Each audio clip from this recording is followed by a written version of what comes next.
Hey guys, tonight we're diving into one of the most cursed romantic resumes in human history. Yes, we're talking about King Henry VIII and the 6 brave souls who had the misfortune of becoming his wives. So get ready, because if you've ever thought your dating life was tragic, this story might make you feel wildly successful in comparison. Just a heads up though, you probably won't survive this. Seriously, statistically, if you're one of his wives, you're getting either divorced, beheaded, or ghosted into an abbey. It's not great.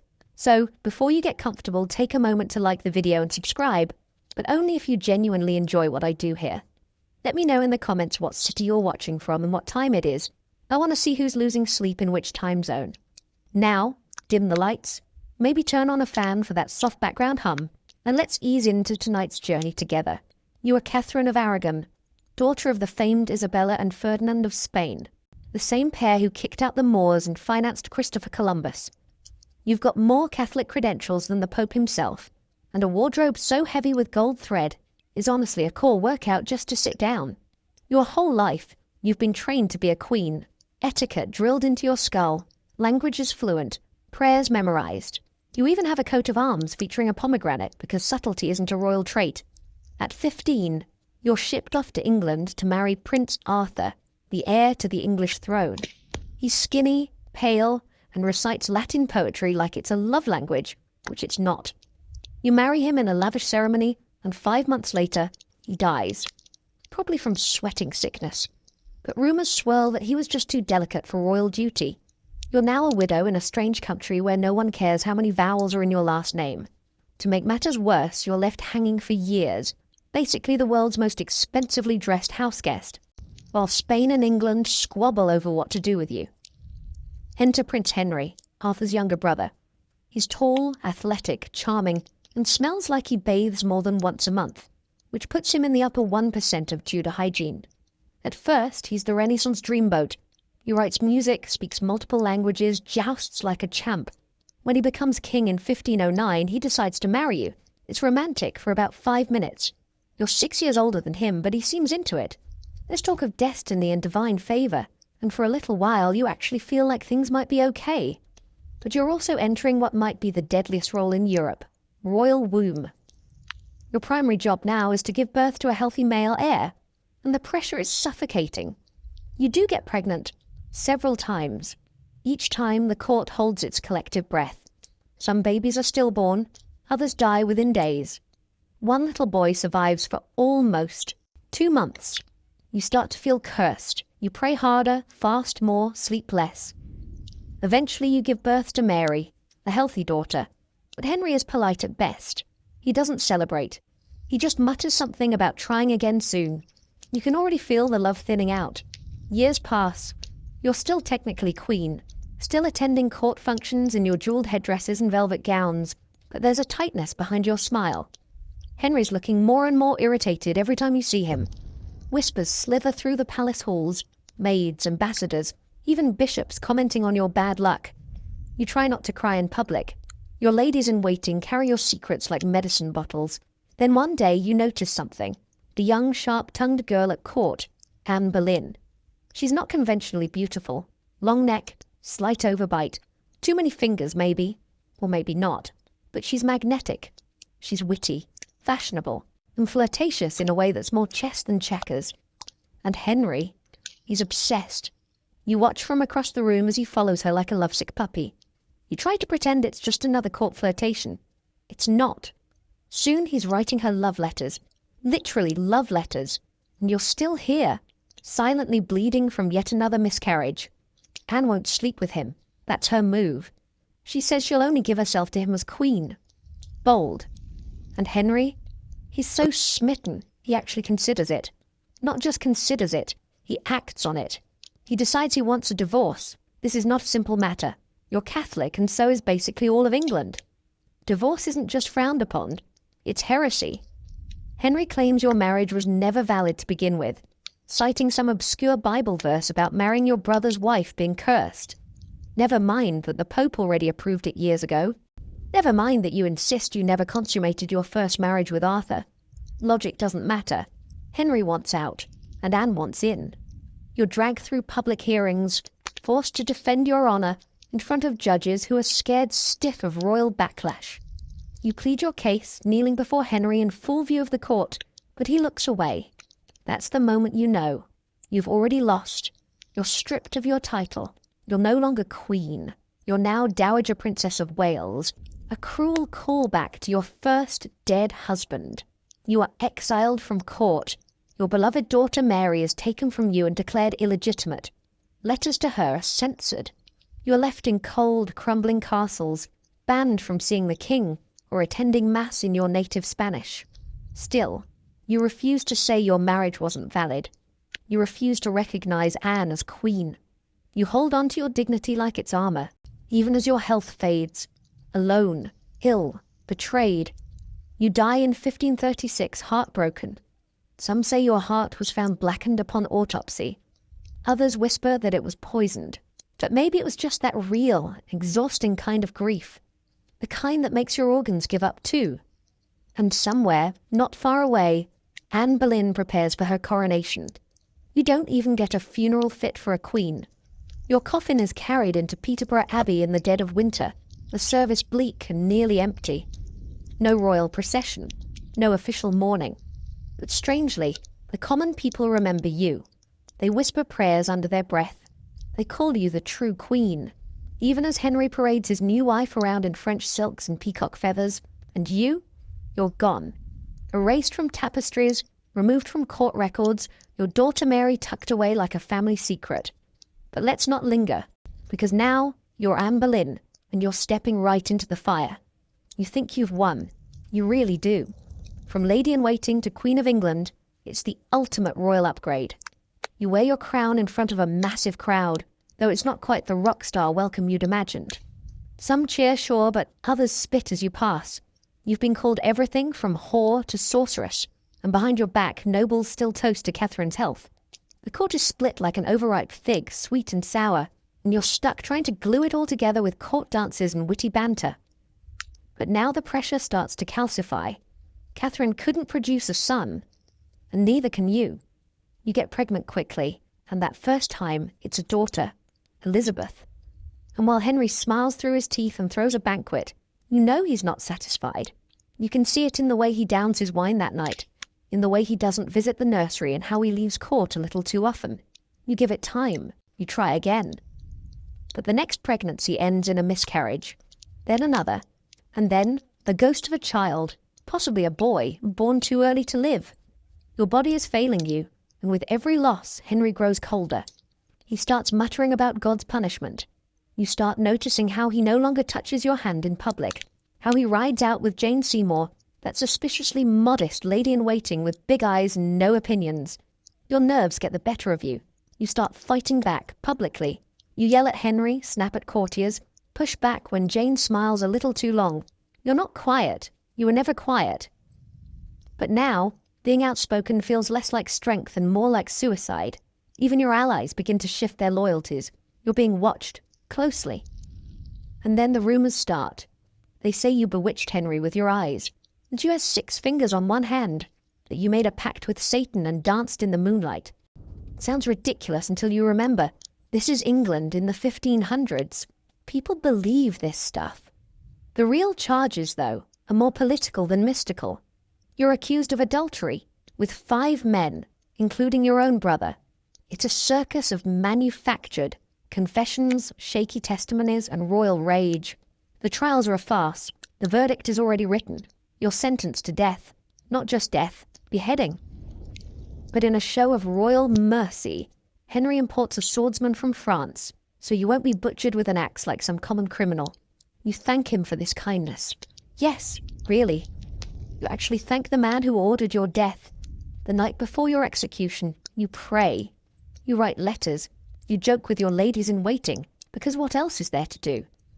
You wear a simple grey gown, pin your hair beneath a white cap, and walk to the scaffold with a grace that unnerves even your enemies. You kneel. You make no accusations. You don't mention the lies, the betrayal, or the husband who's already planning his next wedding. The sword falls cleanly. Your head is shown to the crowd.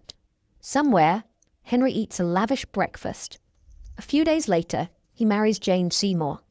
But here's where it gets weird. Your daughter, the baby you left behind, will one day become Queen Elizabeth I. She'll reign for 45 years.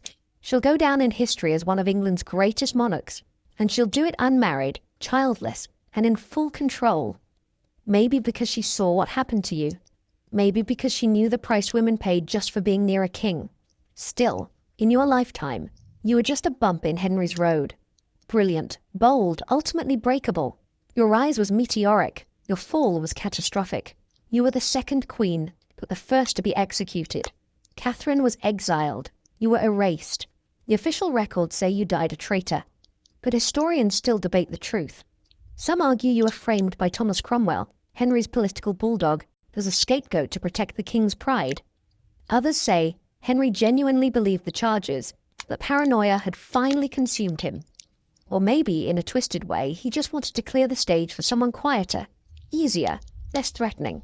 No one can agree, not fully. But one thing is certain.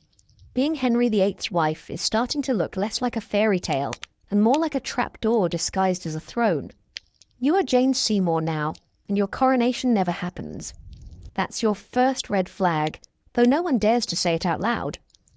Anne had a crown, parades, and fireworks. You get silence. It's barely been 2 weeks since Anne's head rolled off her shoulders, and already the court is adjusting to your presence like you're a piece of expensive furniture. Everyone is watching you. Some with curiosity, some with dread, and many just waiting to see if you'll survive the king's expectations. Spoiler, you won't. You're not like the others. You've made your entire personality calm. Soft voice, modest gowns, lowered eyes. You know exactly what you're doing. Henry calls you his true wife. Though let's be honest. He said that about the last one too. But he's gentler with you at first. Maybe it's because you don't argue with him. Or maybe because you don't speak much at all. He says you're the perfect woman, which in Tudor code means you smile, you sew, and you don't have opinions about religious reform or foreign alliances. But even with your quiet charm, there's one task you must complete to truly lock in your place, and that's delivering a son. Not just a child, not another girl, a son. The Tudor dynasty is still wobbling like a lopsided cake, and Henry is obsessed with securing it. It doesn't matter how many golden goblets you raise at feasts or how many times the king calls you his jewel. If your womb doesn't cooperate, you're replaceable. Thankfully, or maybe tragically, you conceive pretty quickly. The entire court holds its collective breath for 9 months. Every move you make is monitored. What you eat, how you walk, how long you sleep. You're basically a glorified human incubator. But you endure it, partly because you've been trained to see this as your highest purpose, and partly because the stakes are too high to do anything else. And then, victory. October 1537.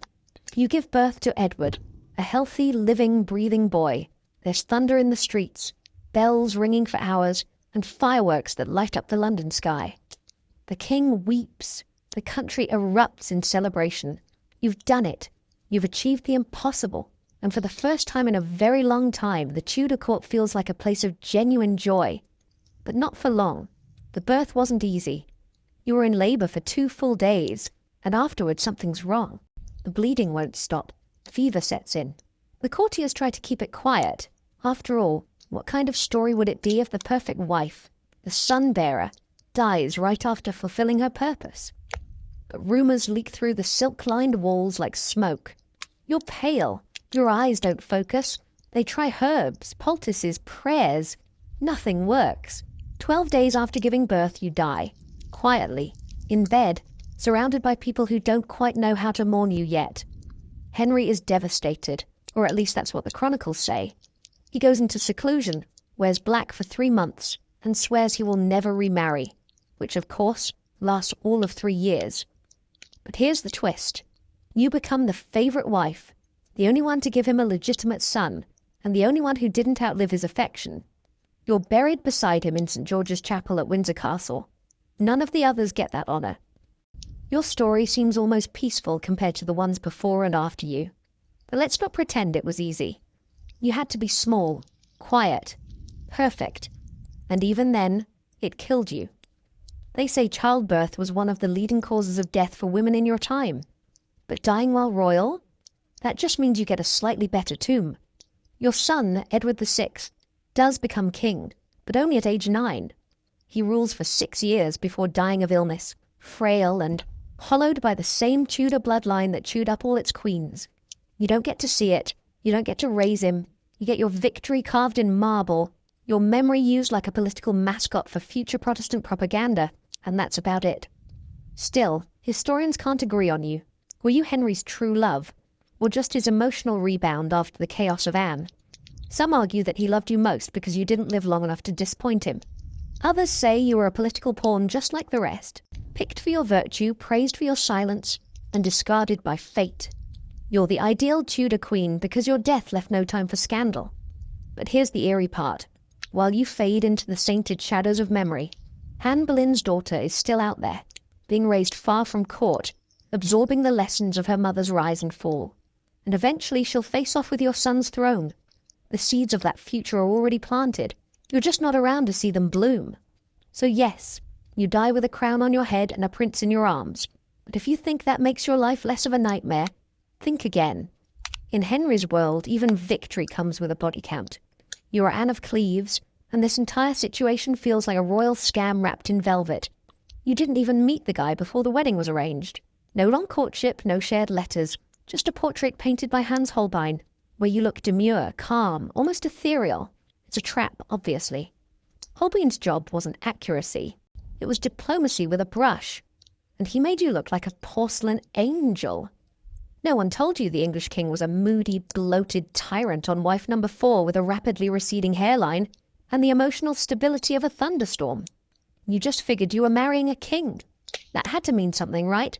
The truth is, you're a German princess, raised in a strict Lutheran household where girls aren't trained in courtly flirtation or Renaissance waltzing. You know how to sew, manage a household, and keep a straight face during uncomfortable silences. That's your charm. When the English envoys came to evaluate you, they were a little underwhelmed. But desperate times call for desperate matches. Henry needed an alliance with the German states, and you came with the right political packaging. So off you go, across the freezing channel, wrapped in furs, clueless about the hurricane you're sailing into. Henry, in all his romantic wisdom, decides to show up in disguise when you arrive in England. He sneaks into your chambers dressed like a courtier, expecting a spark of passion. Instead, you look confused and slightly horrified when this pudgy stranger tries to kiss you. He stomps away, humiliated. From that moment on, you're doomed. He declares you unattractive, calls you a Flanders mare. Not exactly the kind of nickname that inspires poetry, but the wedding plans are already in motion, and Henry can't back out without creating a political mess. So on January 6th, 1540, you marry him. Unwillingly, lovelessly, but legally. The marriage is a disaster from the start. Henry doesn't even try to hide it. He complains to everyone, including his closest advisors and probably the kitchen staff, that he can't bring himself to consummate the marriage. You lie there each night in silence while he mumbles about how unready he is. Later, he blames your body for his inability to perform. Classy. And yet, here's where it gets weird. You don't complain, you smile, you bow, you play along. Because deep down, you understand something the other queens didn't quite grasp early enough. Sometimes survival means losing with grace. Within 6 months, the annulment is announced. Henry claims the marriage was never valid because you weren't as hot as your portrait. The court expects outrage. Instead, you agree, cheerfully, publicly. You hand over the crown and wish Henry and his next victim the very best. It's the smoothest divorce in royal history. And for your incredible show of chill, you are rewarded. You get castles, lands, a hefty allowance, and a new title, the king's beloved sister. Which is weird, but honestly, you'll take it. No angry mobs, no tower, no executioner measuring your neck. You actually get invited to court events. You ride alongside the royal children. Even Mary and Elizabeth start treating you like family. Occasionally, you're seated just a few feet from Henry himself, watching the drama unfold while sipping wine and silently high-fiving yourself for dodging the deadliest marriage in England. Meanwhile, the rest of the court spirals. Henry has moved on, again, this time to Catherine Howard, who is young enough to be your daughter, and the age gap. Let's just say the ink on your annulment papers is still wet when Henry starts parading her around like a trophy. You don't say a word. Why would you? You're alive, rich, and totally unbothered. But don't think you're entirely free. Court life is fickle. You still have to smile in the right rooms, flatter the right people. Avoid making any political statements that could tie you back to your Protestant homeland. You're living in a gilded cage, sure, but it's still a cage. You get lonely. You miss your language, your customs. The English nobles think you're a bit odd. You know you're a joke in some circles, the one that got rejected. But unlike Anne Boleyn, you don't bleed for it. Unlike Catherine of Aragon, you aren't exiled for it. And unlike Jane Seymour, you actually get to enjoy your fortune for a while. Historians don't always know what to do with you. Some dismiss you as the irrelevant queen, the footnote. Others see you as the smartest of the six, the one who figured out that escaping alive was worth more than clinging to the crown. There's even some speculation that you and Henry got along better after the divorce than during the marriage. He respected you in his own weird, egotistical way. Maybe because you were the only wife who didn't make demands. Or maybe because you never challenged his authority. You gave him exactly what he wanted, an exit strategy with no scandal. So while the rest of Henry's wives are remembered for their bloodshed, betrayal, and tragedy, your story is a quiet escape route through the chaos. A reminder that sometimes the best way to win is to leave the game before the dice are even rolled. Your legacy, peaceful, unremarkable perhaps, but also free. You outlive Henry. You outlive his next two wives.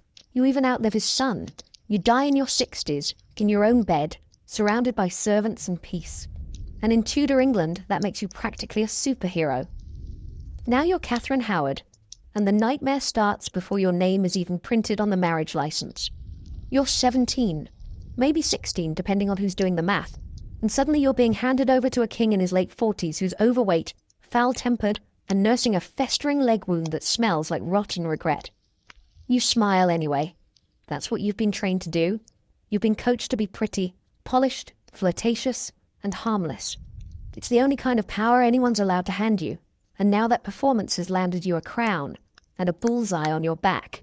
You come from the Howard family, a powerful but scandal-ridden clan with a long history of pushing their daughters into court like pawns on a chessboard. Your cousin, Anne Boleyn. You know how that turned out. But instead of caution, the Howards just see opportunity. If Anne failed, maybe you'll succeed. You're younger, more pliable, and most importantly, still breathing.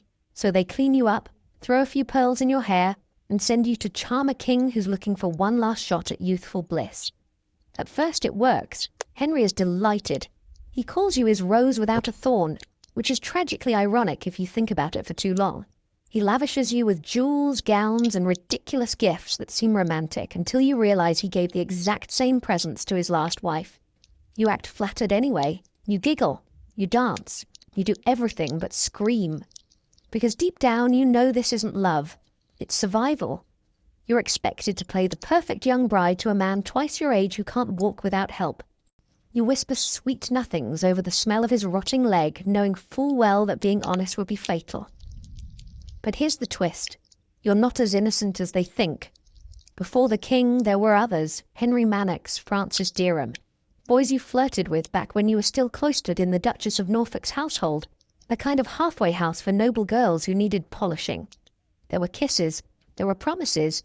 And yes, there may have been more. But back then, you were a teenager, barely educated and left to roam the halls unsupervised while the adults sipped wine and ignored the gossip. Still, what happened before the crown was supposed to stay buried under corsets and silence. And it might have, except you make the fatal mistake of reaching back into your past while wearing a crown. You secretly hire Francis Dereham to work in your household, trying to keep him quiet. But secrets, especially sexy ones, don't stay that way long in a palace where servants are always listening and enemies are always circling. And then there's Thomas Culpeper, young, handsome, and close to the king. You start passing him notes, private meetings, whispers in the hallways. Maybe it was love, maybe it was desperation, maybe it was just the need to feel like something in your world belonged to you. But it's enough to break the illusion of innocence. It's enough to get you killed. The rumors start small, just court gossip. But once they reach Archbishop Cranmer's ears, they turn into a full-blown investigation. Suddenly people are being questioned. Diaries are uncovered. Old letters resurface. Everyone who's ever known you is dragged into interrogation. And you're still smiling at court banquets, blissfully unaware that your world is about to collapse. When the charges finally come, they hit like a freight train. Adultery, treason, deceiving the king. You're arrested and confined to your chambers. At first, you think you can cry your way out of it. You beg for mercy, scribble letters to the king, throw yourself on the floor. You say you were young. You say you were foolish. You say you're sorry. But none of it matters. Not anymore. Your servants betray you. Your family distances themselves. The king, your sweet, adoring papa husband, turns cold. They say he weeps, not for love lost, but for pride wounded. He can't believe you dared to cheat on him, and worse, made him a laughingstock. He once called you perfect. Now he calls you poison. They take you to the Tower of London. You collapse upon arrival, sobbing and terrified. You don't walk with dignity. You scream. You beg. You're still just a teenager after all. And suddenly the weight of it, the mistakes, the lies, the sheer youth of it all, crushes you. The night before your execution, you ask for the block to be brought to your chamber. You want to practice laying your head on it. You don't want to embarrass yourself in front of the crowd. That's how broken you are. You're more worried about looking proper while dying than about dying itself. And when morning comes, February 13th, 1542, you step outside in the cold, dressed in black. Your final words. According to some, you say you die a queen, but would rather die the wife of Culpeper. According to others, you simply beg for mercy. Either way, your voice trembles. The axe falls. You're gone before your 20th birthday. Historians still debate your guilt. Was it adultery, or just the shadows of a messy adolescence? Were you truly unfaithful, or simply foolish in trusting the wrong people? Some argue you were exploited by your family, by the court, by Henry himself. Others blame your recklessness. The truth is likely tangled somewhere between all that. But what's undeniable is this. Being a young woman at Henry's court wasn't a privilege, it was a sentence. And as your blood soaks into the straw, somewhere in another chamber, Henry orders a feast. Now you're Catherine Parr, and by this point you've seen enough beheadings to develop a mild neckache just from anxiety. You know how the pattern goes. The king falls in love, the court swoons, the wife disappoints, the executioner sharpens his blade. And yet, here you are, wife number 6, smiling tightly and pretending this whole thing isn't one long bloody job interview with a trapdoor under your chair. You're not naive. You're also not particularly eager to marry a man who's roughly twice your age and famously murderous when emotionally inconvenienced. But saying no to Henry VIII isn't an option. You've seen what happens. You're already a widow. Twice, actually. First married at 17, then again in your 20s. You've done the whole obedient noblewoman routine. You've played nursemaid, manager, and even a little bit of political advisor. You're clever, educated, and fluent in the art of not making powerful men feel stupid. And just when you thought you might finally marry for love, Thomas Seymour, your dashing, politically savvy suitor, you get summoned by the king. You're now property of the crown. Hope you weren't attached to your freedom. The wedding is fast. Barely enough time to unpack your books before you're crowned queen, and expected to smile like you haven't just kissed goodbye your chance at happiness. Henry, meanwhile, is deep in decline. He's obese, diabetic, constantly in pain from his ulcerated leg, and prone to tantrums that would embarrass a toddler. You sleep in separate chambers, thank God, but you still have to play the role. The doting wife, the loyal companion, the endlessly understanding woman. Your day job, nursing a rotting king. Your side hustle, not getting murdered. But here's the thing. You're smart. Smarter than any of the other wives, honestly. While Henry obsesses over his war campaigns and dinner platters, you quietly build your influence. You reintroduce his children, Mary, Elizabeth, and Edward, back into the line of succession. You champion women's education. You even publish books under your own name, the first English queen to do so. Religious texts, mostly, written with that subtle blend of devotion and diplomatic ambiguity that won't get you labelled a heretic. Yet, still, your interest in Protestantism makes enemies. Henry's court is full of old-school Catholics who want your head the minute you start talking about scripture like you actually understand it. One of your enemies, possibly Stephen Gardiner, the Bishop of Winchester, whispers in the king's ear. Suddenly there's a warrant for your arrest. The charge? Heresy. You panic. This is it. You can almost hear the click of the axe locking into place. But instead of running or hiding, you do something brilliant. You grovel. You flatter Henry's ego so hard it's practically a full-body massage. You say you were only discussing religion to distract him from his pain, that you're just a woman after all, what could you possibly know? Henry, bloated with pride, eats it up like roast pheasant. He calls off the arrest. You live, just barely. After that, you keep a tighter grip on your tongue. You focus on safer pursuits, education, charity, and keeping the household from falling into chaos. You oversee the upbringing of Elizabeth, and it shows. The girl is whip-smart, observant, and already learning how to navigate men like stepping stones. You see yourself in her, sharp, careful, and one misstep away from disaster. When Henry finally dies in 1547, you don't cry. You probably feel relief, guilt, maybe a dash of survivor's guilt. You outlived him. You outmaneuvered him. You made it out of the Tudor royal grinder with your head still attached. And for a brief, glimmering moment, you taste freedom. You marry Thomas Seymour. Yes, the same charming man you had to abandon years earlier. But the fantasy doesn't last. Thomas turns out to be, well, Thomas. Ambitious, scheming, and creepily affectionate toward your teenage stepdaughter Elizabeth. You're pregnant now, which is a miracle and a risk. At your age, mid-30s by Tudor standards, it's almost a gamble with death. Still, you press on. You're finally building the life you dreamed about, and then it unravels. Childbirth comes fast and brutal. The labor leaves you shattered, and the infection sets in within days. Feverish, sweating, raving. You spend your final hours accusing Thomas of poisoning you, or maybe just of being himself. You die in September the 1548, 1 year after Henry. Your newborn daughter won't survive long either. It's a bleak end, made crueler by how close you came to escaping the nightmare. You almost made it, almost wrote your own chapter outside Henry's shadow. But in the end, the roles women are given in this world, queen, nurse, scholar, mother, are all equally suffocating when wrapped in royal expectations. Historians puzzle over your legacy. Some say you were the luckiest of the wives, the one who survived. Others point out the cost of that survival, constant vigilance, suppression of your voice, and a post-Henry life that turned toxic fast. You were clever, certainly. But even cleverness wasn't always enough. Still, there's something in your story that lingers. You didn't just endure the monster, you outlasted him. You helped shape the future queen. And that queen, she'll remember everything. Now step back. You're not a queen this time. You're something worse, a woman at court. Just a woman. Any woman.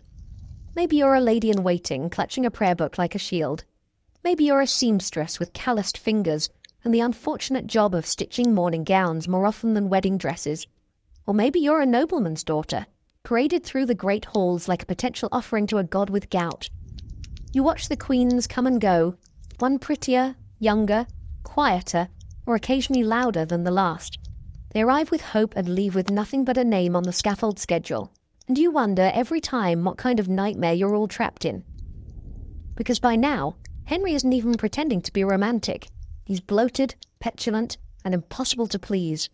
His moods swing like church bells in a windstorm, booming one day with affection, then crashing the next with paranoid rage.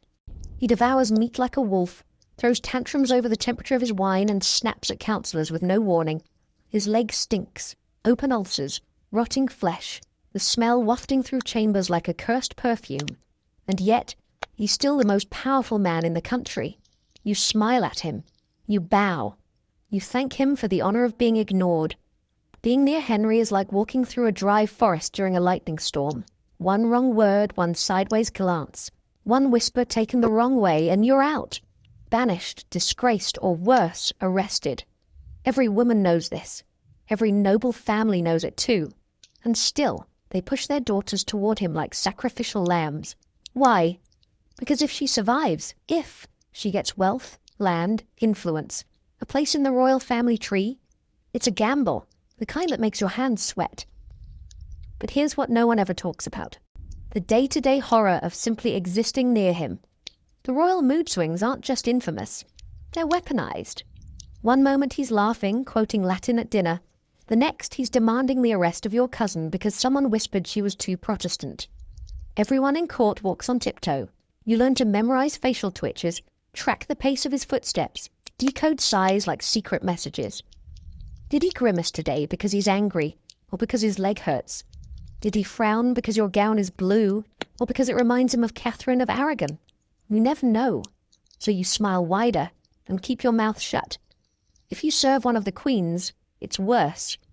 You're part of her household, which means if she falls, you might fall with her. The day Catherine Howard is arrested, you see her ladies-in-waiting dragged out too. Some are tortured, some vanish. Some reappear months later with faces like wax statues. You learn quickly that friendship with a queen is no shield. It's a liability. And then there are the whispers, always the whispers, that so-and-so is in favour, that someone else has lost her looks, that the king has a new interest. You pretend not to hear because repeating gossip in this place can get you hauled into court for treason. Yes, treason. In Henry's England, saying a queen looks tired could be construed as suggesting she's infertile. And infertility, that's practically a death sentence.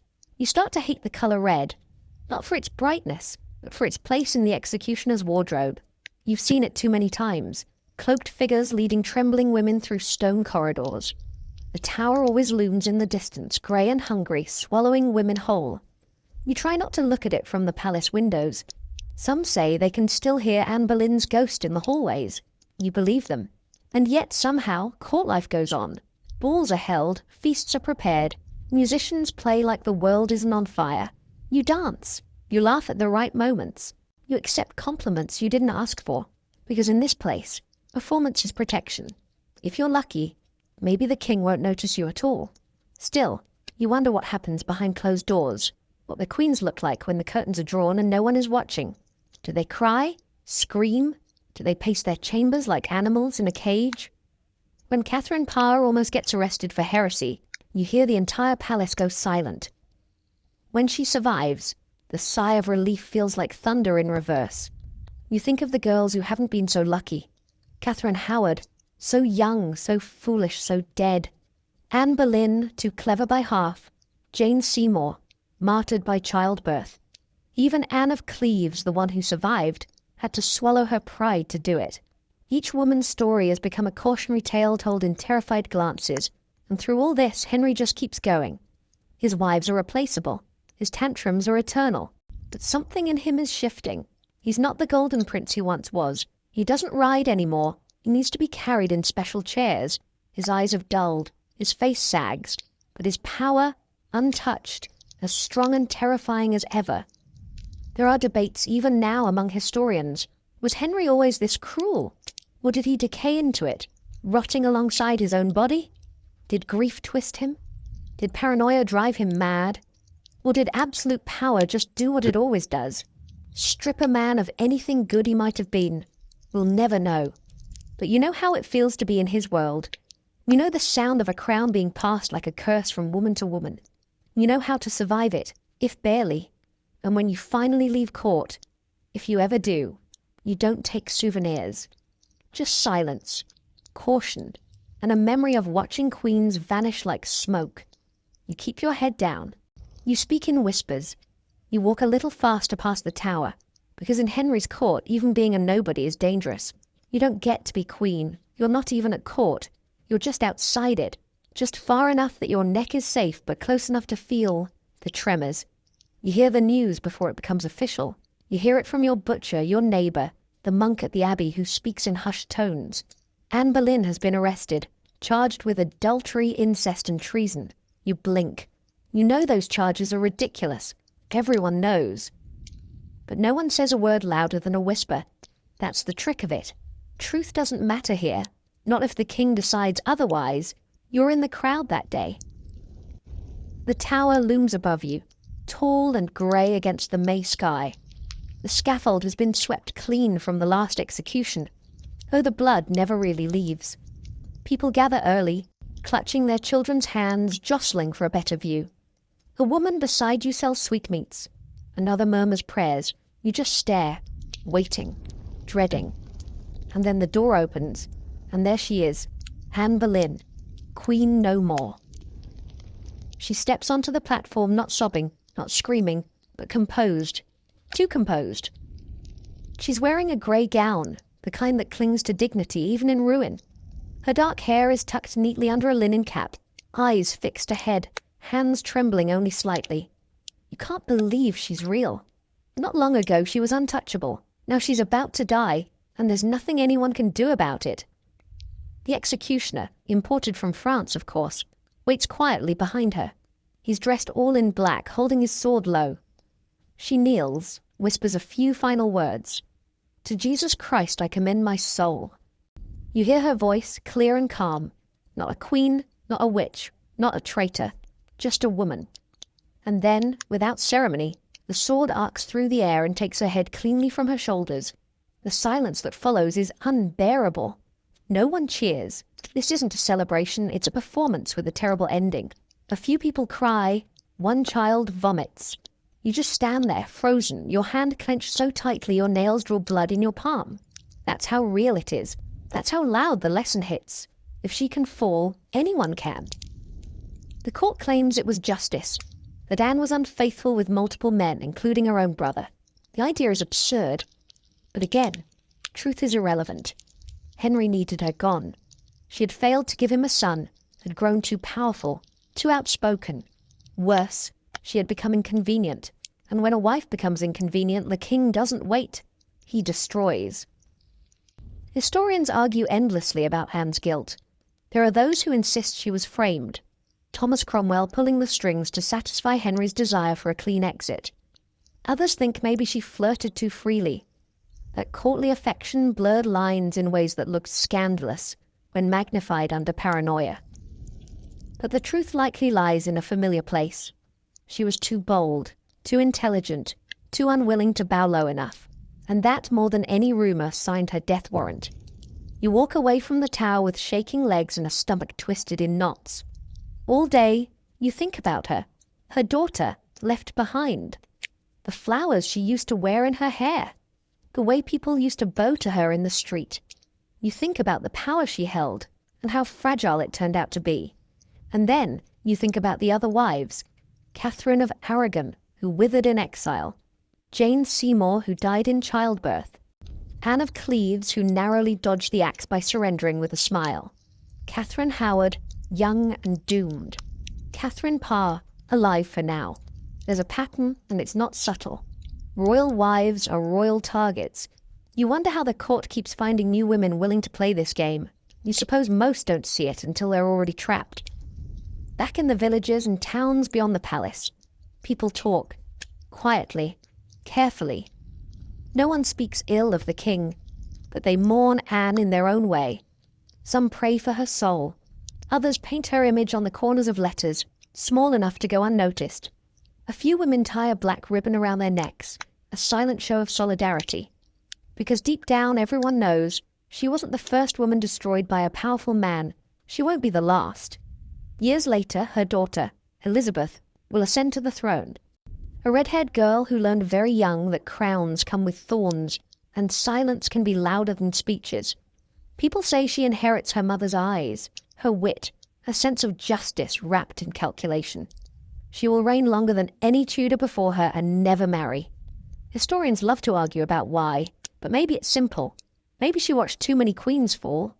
As for you, you go home, you return to your chores, your prayers, your safe small life. But Anne's death lingers. The sound of the sword, the way she stood there, spine straight, even as the world turned its back on her. You'll never forget it. And next time the bells toll, you'll know what they mean. You've barely finished grieving the last queen when the bells start again. They're not tolling this time. They're clanging in celebration. Jane Seymour has given birth to a son. A son. England erupts like it just won the lottery because, let's face it, it kind of did. A legitimate male heir is the holy grail of Tudor politics, and Henry finally has his. You watch from the sidelines as the court explodes in music, parades, and drunken jubilation. Edward, that's his name. Edward Tudor, future king, saviour of the dynasty, living proof that maybe Henry isn't cursed after all. But there's a shadow over the joy. Jane is missing. Not at the celebrations, not posing proudly with her child, not appearing in the chapel to offer thanks. Because Jane is dying, or rather Jane is already dead. The court just hasn't officially processed it yet. She survived the childbirth, technically, but not the aftermath. The fever came fast, relentless, and within 12 days she was gone. Whispers circle that she never got out of bed after the birth, that she held Edward once, maybe twice, then faded like candlelight in a cold room. Henry for once actually seems shattered, or at least deeply inconvenienced. He retreats from court, cancels festivities, dons black. Some say he truly loved her. Others say he loved what she gave him. Either way, he has her body embalmed, laid to rest in white satin, and buried with all the ceremony of a saint. And later, when he dies, he'll request to be buried beside her, the only wife who gets that honour. Not Catherine of Aragon, his first and most loyal. Not Anne Boleyn, the woman he changed the entire church for. Not even the wife who survives him. Number Jane, the quiet one. Jane, who didn't outlive his affection. Jane, who died before things got complicated. You wonder what would have happened if she'd lived. Would she have become another pawn, another queen fading beneath royal disapproval and pressure? Would she have kept Henry's favour? Or would she have become a footnote like so many others, remembered more for what she failed to do than for what she achieved? Some historians argue she would have had a stronger political role, that her moderate temperament might have brought some peace to Henry's volatile court. But peace is a foreign language in this world. You doubt it would have lasted. The court spins again, like a carousel powered by anxiety and desperation. Jane's death doesn't slow the machinery, it only shifts it. Suddenly there's pressure to find a new queen, a caretaker for Edward, a soothing female presence to calm the king's temper and give the public something to cheer about.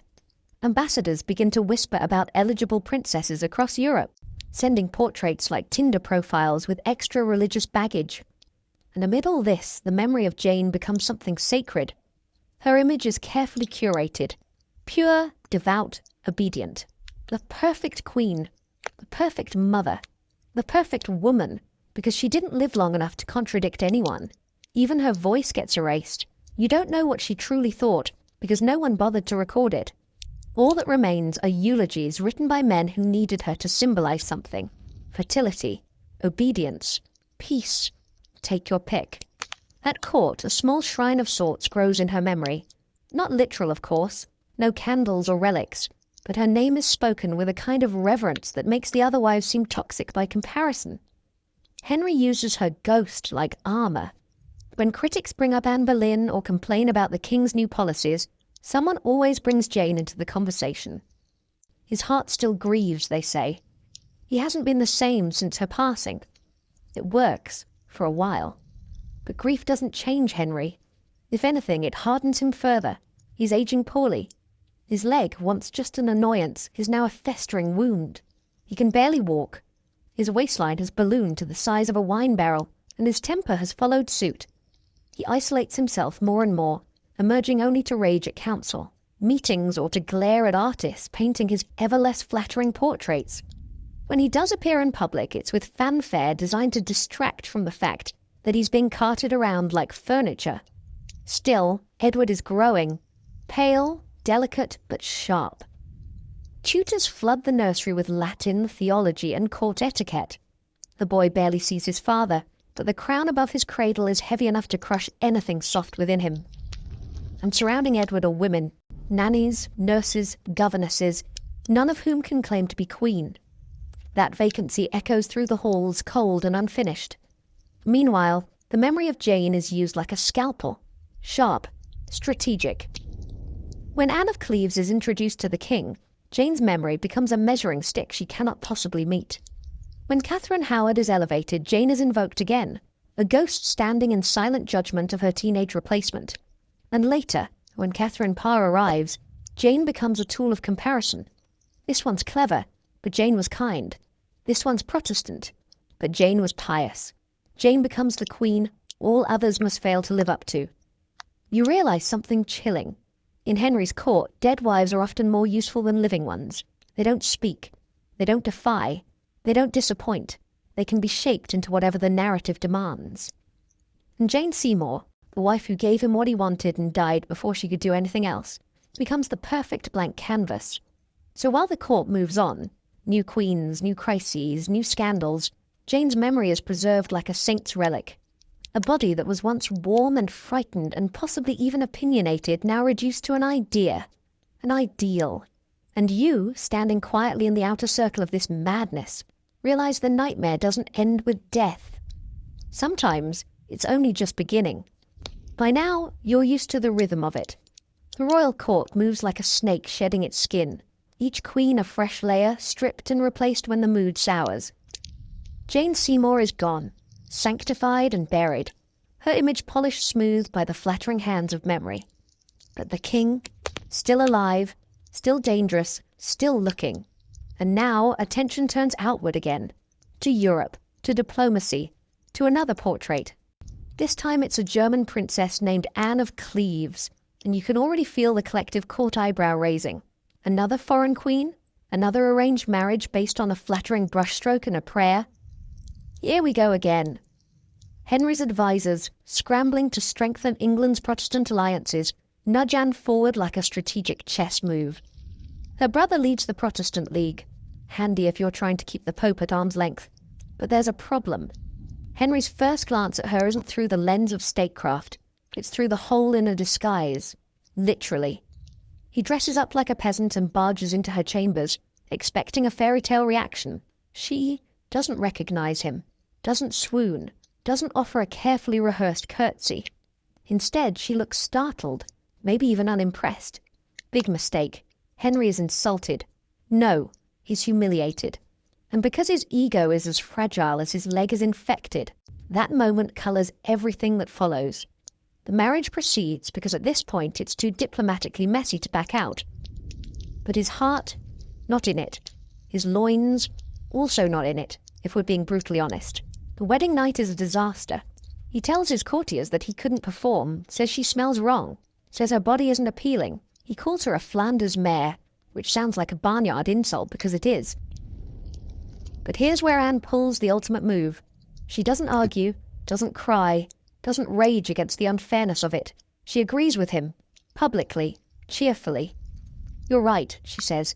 We were never really married in spirit. She signs the annulment papers, surrenders the crown, and walks away with a grin and a very generous settlement. And just like that, she becomes the only ex-wife Henry doesn't hate. In fact, he kind of likes her, starts calling her his sister, invites her to court, gives her estates. She attends Christmas feasts, chats with his daughters, laughs with his future wives. She dodged not only a king's disappointment, but the death that usually follows. And she did it with a smile so practiced you'd think she rehearsed it since childhood. You watch her at these events, always dressed finely, always seated close enough to remind people she's still around, but never close enough to be threatening. She never speaks ill of Henry, never tries to reclaim her title. Instead, she becomes the only woman in his life who manages to make it through without a breakdown, a beheading, or a burial. And that alone? That makes her legendary. But you also know it wasn't luck. Anne of Cleves read the room better than anyone. She understood that arguing with Henry was like wrestling a bear with gout. Ugly, loud, and definitely fatal. She kept her head not by fighting, but by yielding at precisely the right moment. And in doing so, she outlasted the marriage, outlasted the scandal, and, eventually, outlasted the king. Historians, of course, love to debate whether Anne was clever or just conveniently pliable. Some claim she was smarter than she let on, that her public humility masked a shrewd instinct for survival. Others say she was simply lucky, picked up, inspected, and set back down without being broken. But the result speaks for itself. She walked away with land, money, and freedom. In Henry's world, that's a royal flush. You start to notice how Anne exists in this strange liminal space. Not queen, not disgraced, not quite honoured, but not disrespected either. People at court talk about her in lowered voices, unsure whether to mock her accent or praise her diplomacy. She's both a cautionary tale and an example to follow. Don't be too pretty. Don't be too plain. Don't speak too much, but don't be silent. Be foreign, but not too foreign. Most importantly, if the king wants out, let him, and take the castle with you. Meanwhile, Henry barrels forward.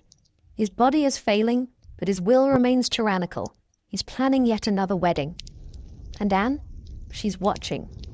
You imagine her sipping wine, watching the next bride-to-be with a faint, knowing smile. She doesn't warn her. What would be the point? Every queen thinks she'll be different.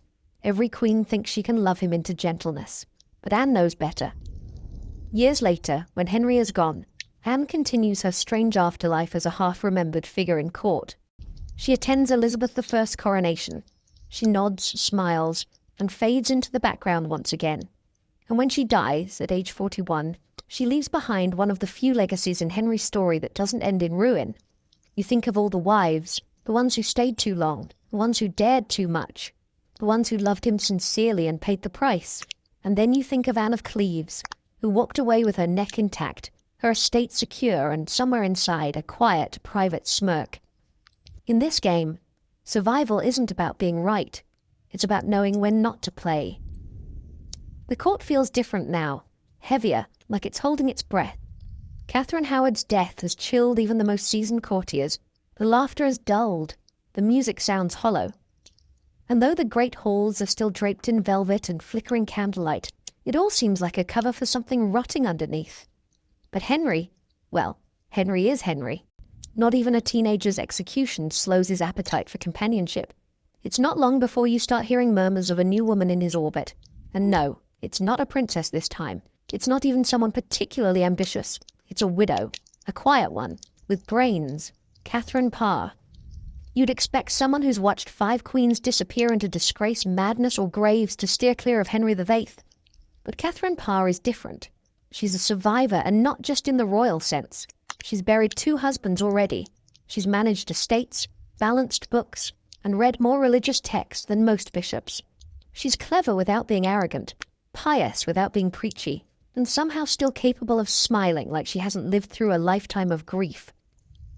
When the king proposes, she hesitates. Everyone sees it. She doesn't blush. She doesn't swoon. She calculates. Because marrying Henry VIII isn't romance. It's Russian roulette with crowns. But she says yes. Not because she wants to. Because she knows it's safer than saying no. You watch her enter court life with the quiet grace of someone who's already rehearsed every possible ending.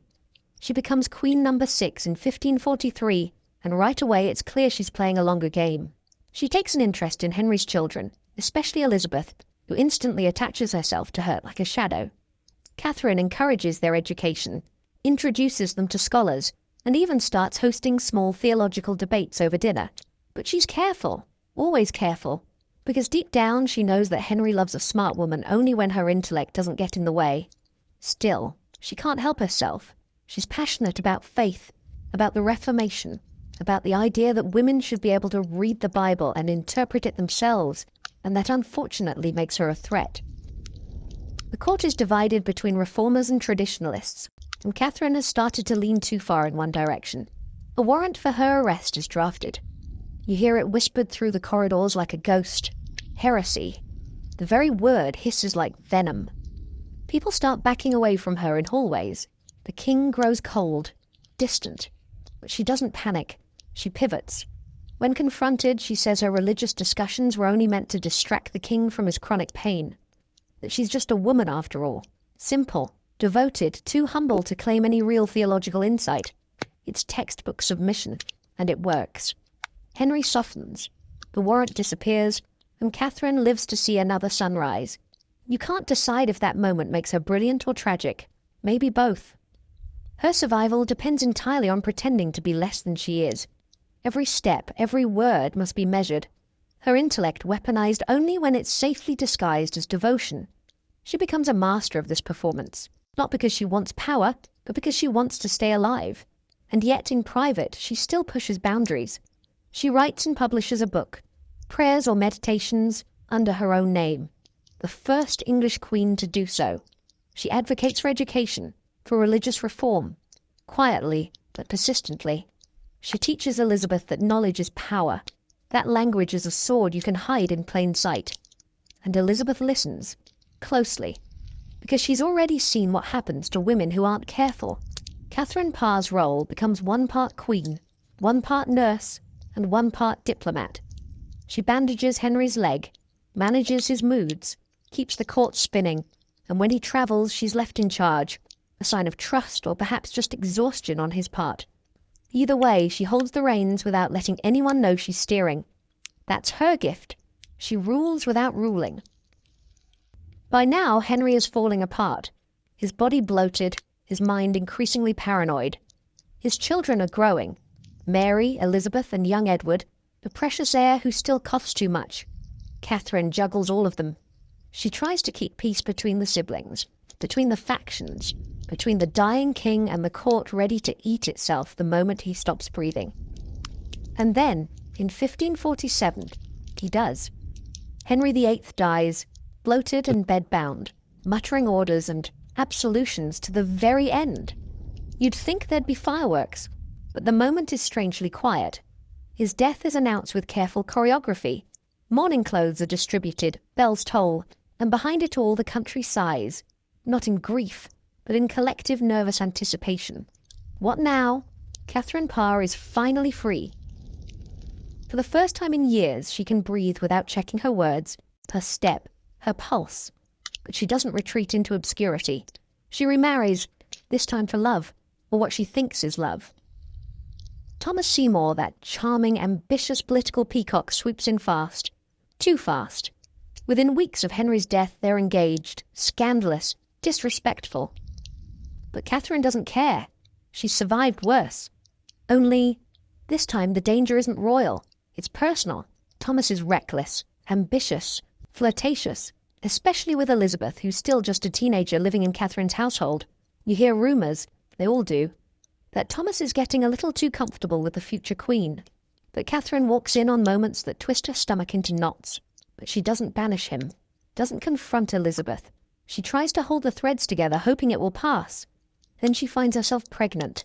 Finally, after years of widowhood, queenship, survival, she's carrying a child. It should be a celebration. But Catherine is older now, her body tired, and childbirth is always a gamble, especially for women who've lived long enough to understand what they're risking. She gives birth in 1548, a daughter, but infection sets in fast. Fever grips her. She begins to spiral.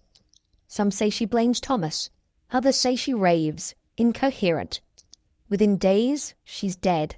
Not on a scaffold, not exiled, not disgraced, just quietly extinguished, like so many women of her time, by the slow violence of childbirth. You stand there, absorbing her story, and you realize she may have outlived the king, but not the nightmare. So now you're standing at a court that's missing something, namely, a king. Henry VIII is dead. Finally. The monster has stopped thrashing, his leg wound no longer oozing its way into every room, his voice no longer booming orders laced with venom. You'd think it would feel like spring breaking through a long, bitter winter. But instead, it feels like walking through a crumbling cathedral. Grand, haunted, and completely unstable. Because even with Henry gone, the chaos he left behind is very much alive. Edward VI is king now, and if that name doesn't ring many bells, it's because he doesn't get the chance to build much of a legacy. He's only 9 when he takes the throne, and everyone around him knows it. The real rulers are the men behind him, regents, uncles, ambitious nobles playing power games in his name. Catherine Parr is dead. Jane Seymour is a saint in stone. The other wives are either erased or remembered only in rumours, and the country is beginning to wobble, under the weight of their collective ghosts. But there's one woman whose memory still looms large, and strangely she's the one who got rejected on sight. Anne of Cleves, the one called a Flanders mare. You'd think she'd vanish into the footnotes of history, a joke between more tragic chapters.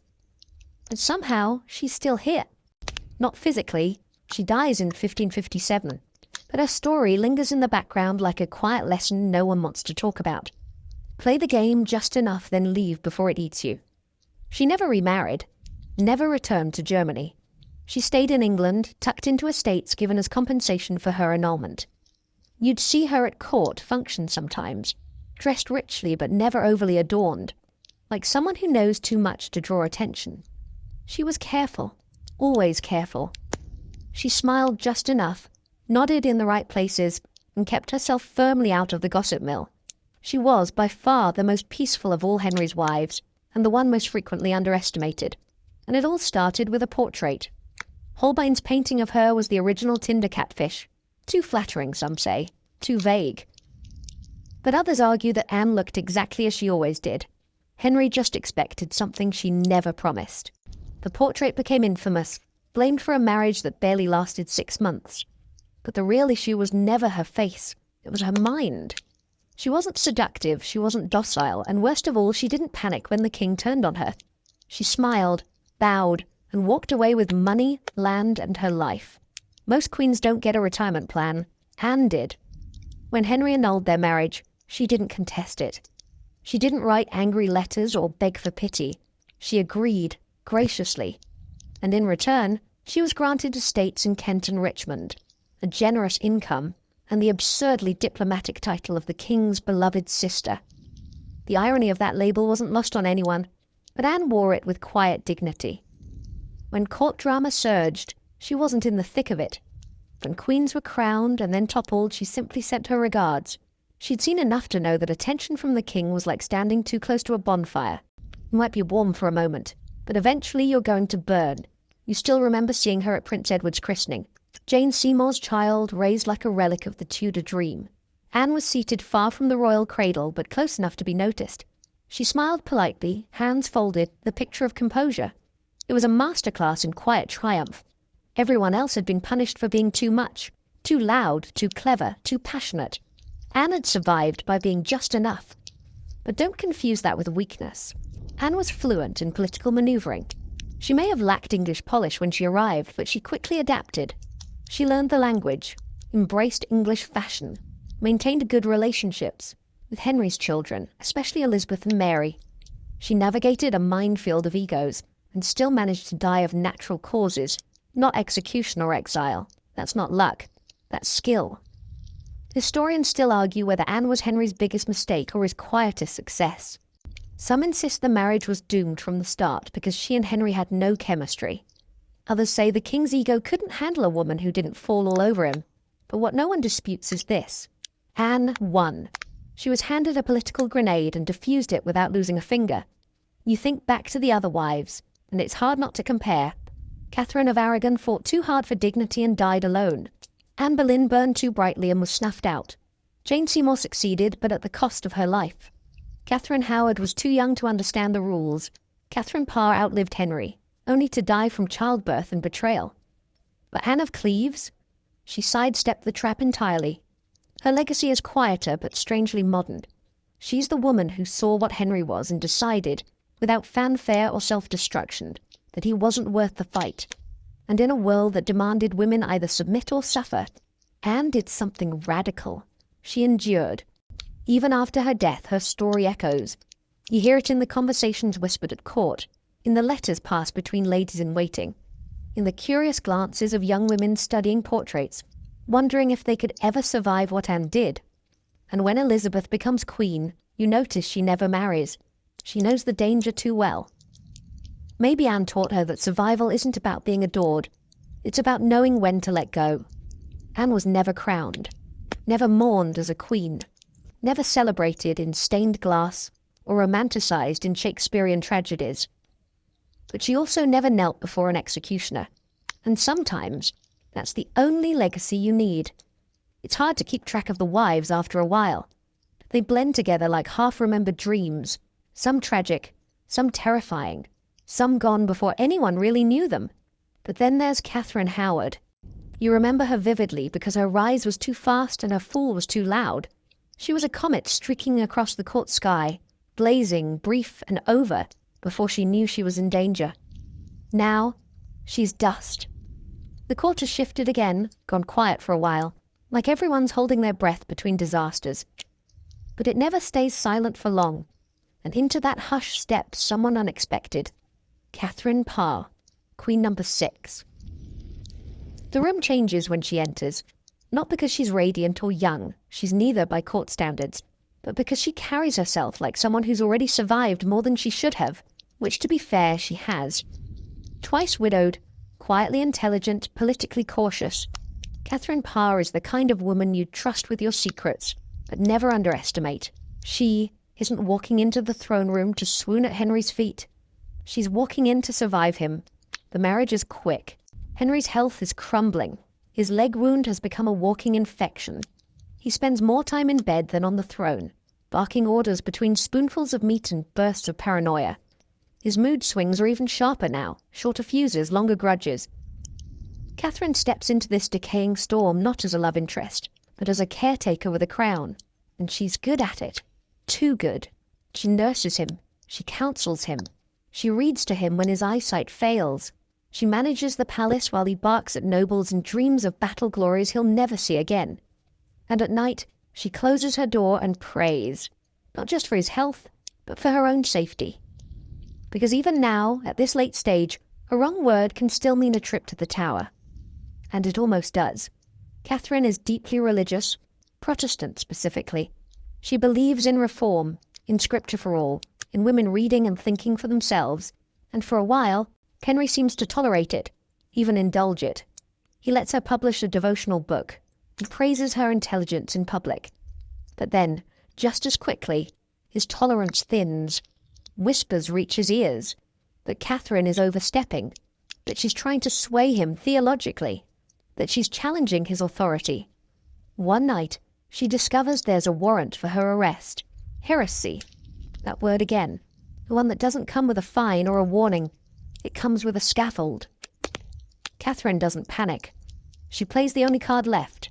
Submission. She tells Henry she never meant to teach, only to distract him from his pain.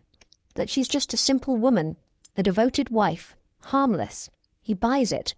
The warrant disappears. She lives. But that brush with death leaves a mark. She starts pulling back, keeping her thoughts closer, her reforms quieter. She still educates, still writes, but with more caution, less fire. The Queen, who wanted to uplift women, now spends her energy staying alive long enough to outlive the King. She succeeds. When Henry dies in 1547, Catherine finally exhales. It's not celebration. It's not relief. It's just the end of a long, grueling war she had to pretend wasn't happening. And after years of being the last woman standing, she finally makes a choice for herself. She marries for love, or what she thinks is love. Thomas Seymour, charming and ambitious, full of flattery and dangerous ideas. For a moment she believes she's escaped the nightmare. But if you've been paying attention, you already know. Peace doesn't last. Their marriage is scandalous. Fast. Secretive. Catherine is supposed to be in mourning, not planning a honeymoon. But people overlook it, mostly because they're distracted by the new king, Edward VI, a child propped up by regents and infighting. Catherine sets up her own household, takes in young Elizabeth, and tries to build something like a real family. And for a flicker of time, it almost works. Then she gets pregnant. It should be good news. It isn't. She's in her mid-30s, which in Tudor math might as well be 75. The pregnancy is hard. The labour is worse. The delivery breaks her. And as the fever rises, so does her paranoia. She accuses Thomas of betrayal, of poison, of everything she's been too tired to say until now. Within days, she's dead. Her daughter, little Mary Seymour, vanishes from the records a few years later. Maybe she died in childhood. Maybe she was quietly tucked away in a convent or a cousin's estate. No one knows. No one asks. Because Catherine's story, like so many of Henry's wives, ends in the same echoing silence. Historians still try to define her. Some call her the survivor. Others label her Henry's nurse, his political equal, his forgotten queen. Some praise her intellect. Others reduce her to her final role as a mother who didn't make it. But one thing is clear. She understood the game better than almost anyone who played it. Catherine Parr didn't win by being sweet or beautiful or submissive. She won by calculating risk, by knowing when to speak and when to shrink. She outlived the king, shaped the early lives of future monarchs, and wrote her own words in a time when most women were only written about. And even though her final act was tragic, her legacy isn't. Because one of the girls she raised, the quiet red-haired one, was watching everything, and she was taking notes. You're Elizabeth now, but not the queen, not yet, not even close. You're just the girl no one talks about too loudly. The daughter of a disgraced queen, the ghost of Anne Boleyn's ambition wrapped in red gold hair and an unreadable expression. People call you the bastard, behind closed doors anyway. Publicly they smile, bow, and pretend they don't smell the fear around you. You're 13, clever, and completely aware that every room you enter is bristling with memories of your mother's execution. You walk through court like it's made of glass, careful with every glance, every word, every breath. After Henry dies, things don't magically become safer. In fact, the chaos ramps up. Your younger brother Edward is king now, and though he's still learning how to hold a quill properly, grown men scramble over each other to control him. You're shuttled off to your own little household, a decorative royal sibling to be seen but not heard. And that's fine. You don't want attention. You've seen what attention does to women in this family, but the quiet doesn't last. Catherine Parr, your former stepmother and the closest thing you've had to stability, remarries Thomas Seymour. Too fast, too secretively, and entirely too soon after the king's death. You're sent to live in their household, and that's where things get complicated. Thomas is handsome, charming, and far too comfortable with you. At first, it's playful. Morning, tickles, jokes, overly affectionate smiles. But you're no fool. You know when a man is playing with fire. The real problem is that Catherine either doesn't see it, or she chooses not to. Maybe she thinks love will change him. Maybe she's just tired of fighting. Either way, you're left to figure it out on your own. You start avoiding him, locking your chamber door, watching your words, and when Catherine finally realizes what's going on, you're sent away. Not with punishment, but with careful, calculated distance. It feels like exile, even if it's dressed up as decorum. Catherine dies not long after, childbirth of course, and you're left to carry the weight of everything unspoken. You learn the lesson fast. In this world, you don't get to be a child. Not if you're royal, not if you're a girl, especially not if you're Anne Boleyn's daughter. So you grow sharper, quieter. Every book becomes a weapon, every tutor a tool. You dive into Latin, Greek, history, theology. Not because you're trying to be exceptional, but because being unremarkable is dangerous. The only way to survive is to make yourself indispensable but invisible, fascinating but unthreatening. You walk the edge between obedience and independence like a tightrope strung over the Thames. Mary, your older half-sister, doesn't trust you. She sees your mother in your eyes. And when Edward dies, the kingdom is on the brink of tearing itself apart. For a moment it tilts toward Lady Jane Grey, poor girl, manipulated and sacrificed in record time. You keep your head down. When Mary finally claims the throne, you act as if it's the only outcome you ever wanted. You nod, you smile, you attend Mass even though you lean Protestant. You write letters that say nothing but mean everything. But Mary's rule is shaky, built on burnings and suspicion. She wants a Catholic England, a Spanish alliance, and no competition. You're all three of her worst nightmares. People are already whispering about you. How you look like your mother, how you speak with the same conviction, how you're unmarried and intelligent and far too composed for someone your age. You're not trying to take the throne. Not yet. But you don't have to. The crown is already inching toward you like a guilty secret. Then you're arrested. The Tower again. It always comes back to the Tower. You step into the same stone walls where your mother spent her last days, where Catherine Howard screamed before her execution, where men were tortured for treason and women wept into the bricks. You're questioned, interrogated, pushed for confessions you don't have. You say nothing that can be used. You pace. You pray. You don't sleep. And when they finally release you, because there's not quite enough evidence, you walk out a little thinner, a little harder, and a lot more dangerous. You're never safe again. Not really, but you learn to move through danger like a shadow.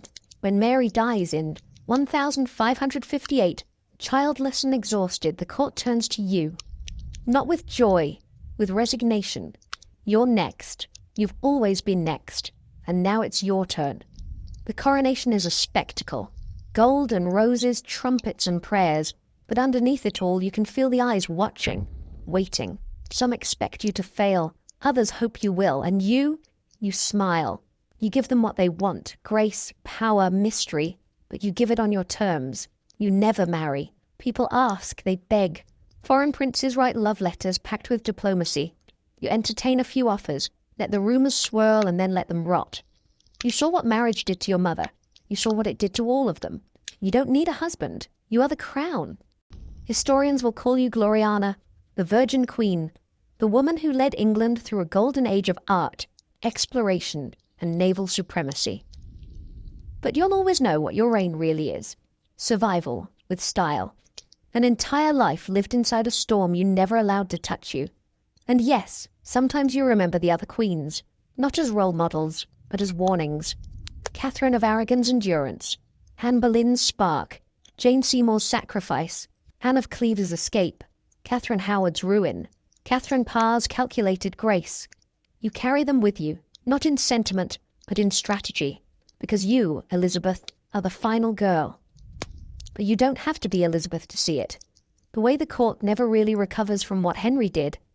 His reign might be over, sealed in stone and buried under layers of gilded eulogy. But the aftershocks rattle through every brick of Whitehall, every whispered conversation in the corridors, every alliance weighed on a scale of fear. It's like the air itself remembers. You can taste it, the iron tang of blood still clinging to the wood grain of the scaffold. The people may bow to a new queen now, but the ghosts haven't gone anywhere. And neither has the formula he created. Because if there's one thing Henry VIII left behind more enduring than his waistline or his son's short reign, it's this twisted blueprint of royal love. Love as performance, marriage as survival, women as vessels and liabilities all in one breath. That's the real monster he gave the world. Not just the broken bodies of his wives, but the legacy that turned intimacy into a political battlefield and wives into war spoils. If you're a woman at court now, even under Elizabeth's watch, you still play by rules Henry invented. Flirt too much? You're Anne Boleyn. Flirt too little? Anne of Cleves. Too pious? Catherine of Aragon. Too sexual? Catherine Howard. Too ambitious? Catherine Parr. Too passive? Jane Seymour. Pick your poison. There's no right way to be a queen, only quicker or slower ways to fall. And yet, people still line up to try. The court gossips keep spinning their endless web, pulling threads from every new scandal and tragedy. Someone swears they saw Elizabeth meeting with a foreign envoy alone. Was it a marriage proposal? A plot? Is she hiding a lover in the cellars of Richmond Palace? People can't stop looking for a man to pin to her, because no one knows what to do with a woman who rules alone and isn't trying to die for it. But Elizabeth knows better. She saw what marriage cost her mother, what silence cost Catherine Howard, what devotion cost Jane Seymour. And now she uses all of it. Her memory, her trauma, her lineage, like a finely honed blade. The rumours, the expectations, the nagging from her counsellors to marry and produce an heir.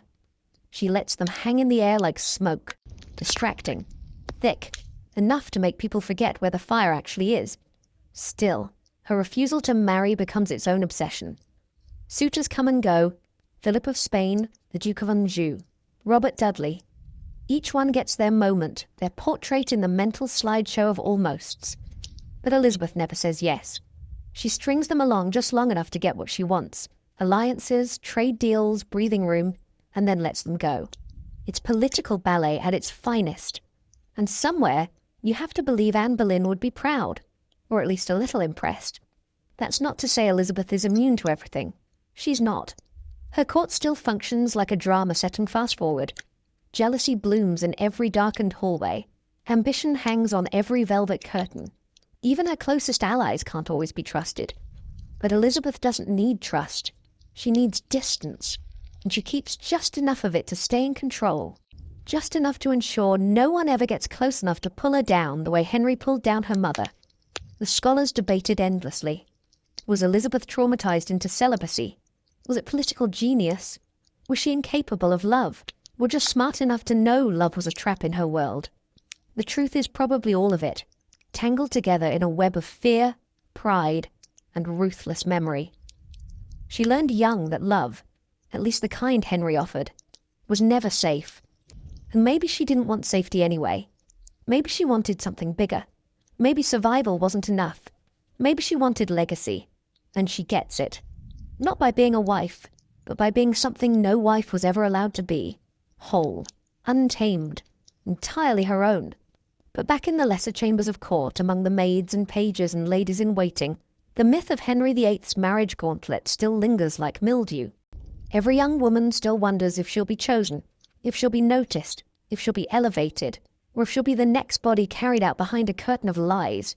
They still talk in code, still marry strategically, still know the difference between a glance and a warning.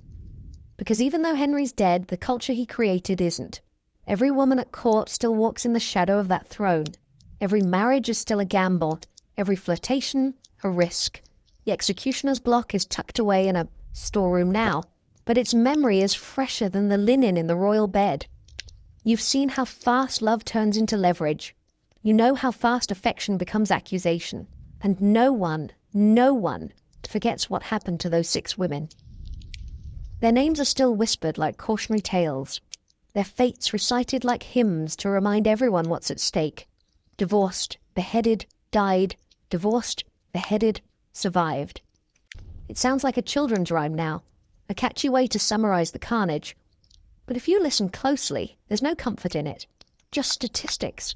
A roster of broken lives lined up like dominoes under the weight of one man's desire for control, disguised as divine right.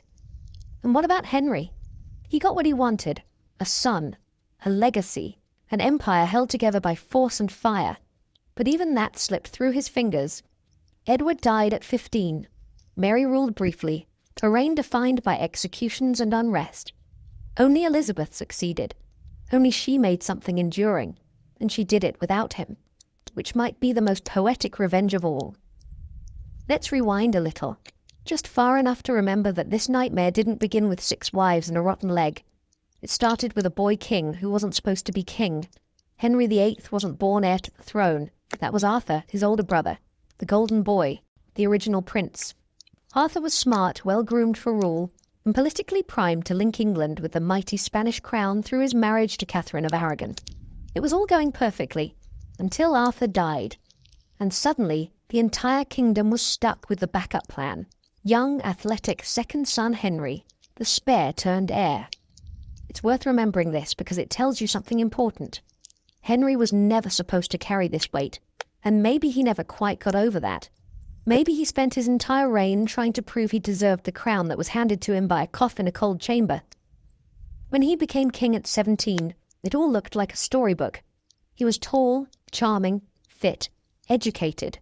He composed music, jousted like a champion, even wrote theological pamphlets defending Catholicism. He was called a second Solomon by the flatterers, a new Alexander. It's hard to picture this golden boy turning into the bloated tyrant we now recognize from every TV drama and dusty museum bust. But that transformation didn't happen overnight. It took years, wives, wars, frustrations, and a growing desperation that twisted love into power and power into paranoia. You wonder if it started with Catherine of Aragon. Not her as a person, she was devout, regal, endlessly patient, but with what she couldn't give him, a son. That failure, and it wasn't really hers, but let's be real, he wasn't looking in a mirror, began to chip away at Henry's image of control. The longer he went without a male heir, the more he spiraled, because deep down, this was never just about family. It was about legacy, about immortality, about not being the spare anymore. The first cracks appear when Henry tries to divorce Catherine. The Pope says no, so Henry creates his own church. Not a small move. That's the moment where the shift really happens, where love officially turns into policy. You don't just break a marriage, you break Europe to do it. Anne Boleyn is the spark, but the fire is something bigger. Henry wants a dynasty that can't be questioned, and that obsession becomes the blueprint for everything that follows. Each marriage after that is a patched job on a sinking hull. Anne gives him a daughter, not a son. Jane gives him the son, but dies. Anne of Cleves is a diplomatic misfire. Catherine Howard is lust and delusion. Catherine Parr is strategy and survival. Each one solves a short-term problem and creates a long-term one.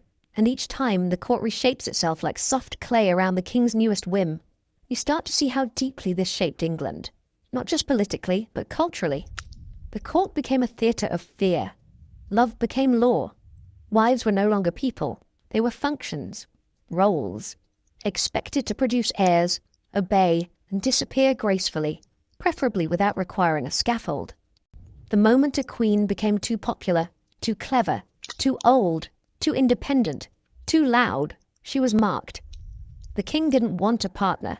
He wanted a mirror that flattered him, and when that mirror cracked, the glass turned into a blade. But the weirdest part, people accepted it. The court didn't collapse in protest, the nobles didn't walk out, the people didn't riot. There were some uprisings, sure, like the Pilgrimage of Grace, but nothing that permanently shook Henry's grip. Why? Because absolute power was normal. Because kings were seen as God's mouthpieces. Because the lives of women, even royal ones, were still negotiable. The fallout of this legacy lingers long after Henry's death. Edward's reign is short and manipulated by Protestant protectors. Mary's reign is Catholic, brutal, and drenched in fire. Elizabeth's is the golden age, yes, but only because she learned how to operate inside the system without being swallowed by it. She weaponized the image of the Virgin Queen not just for propaganda, but for survival. She refused to marry, not because she didn't understand love, but because she understood it far too well, especially when it came attached to crowns. You see it in other monarchs too. Henry set the tone. Every ruler after him, man or woman, had to reckon with what he left behind. Not just the reformation of religion, or the rearranged succession, but the example of how power eats intimacy, of how a marriage bed can become a battlefield. His wives weren't just his companions, they were caution signs for everyone who came after. And even today, let's be honest, the name Henry VIII is still shorthand for marital disaster. He's the punchline to jokes about divorce, the go-to, symbol of toxic masculinity in tights. But buried beneath the memes and musicals is a much more dangerous legacy. He normalized the weaponization of a love. He showed the world that you could kill your wife and still get painted as a divine king in your next portrait. That's not just royal drama. That's systemic power on parade. So the next time someone brings up Henry like he's just a historical soap opera, remember, this was a man who built an entire political machine out of his emotional instability, who changed the fate of a nation because his wife didn't bear a son, who turned the throne into a guillotine for women who failed to meet impossible standards, and worst of all, people still remember him more fondly than they remember them. So now we pull the camera back just a little to see the bigger picture. Not just the women who married Henry VIII, but the world that made it so easy to destroy them. You're at court again. Not as a queen this time, not even a noblewoman. Maybe you're a chambermaid, a page, a musician in the gallery. Maybe you're no one at all. And yet, you're still caught in the draft of all that ambition, watching powerful men and doomed women collide like ships on fire. Because behind every royal decision, every beheading, every hurried remarriage, there's a room full of men making it all possible. The Privy Council, the King's advisors, the political architects of this royal nightmare. These are the men who smile while drawing up execution warrants, who rehearse polite lies to the public while burying another queen in scandal. You don't see them in paintings.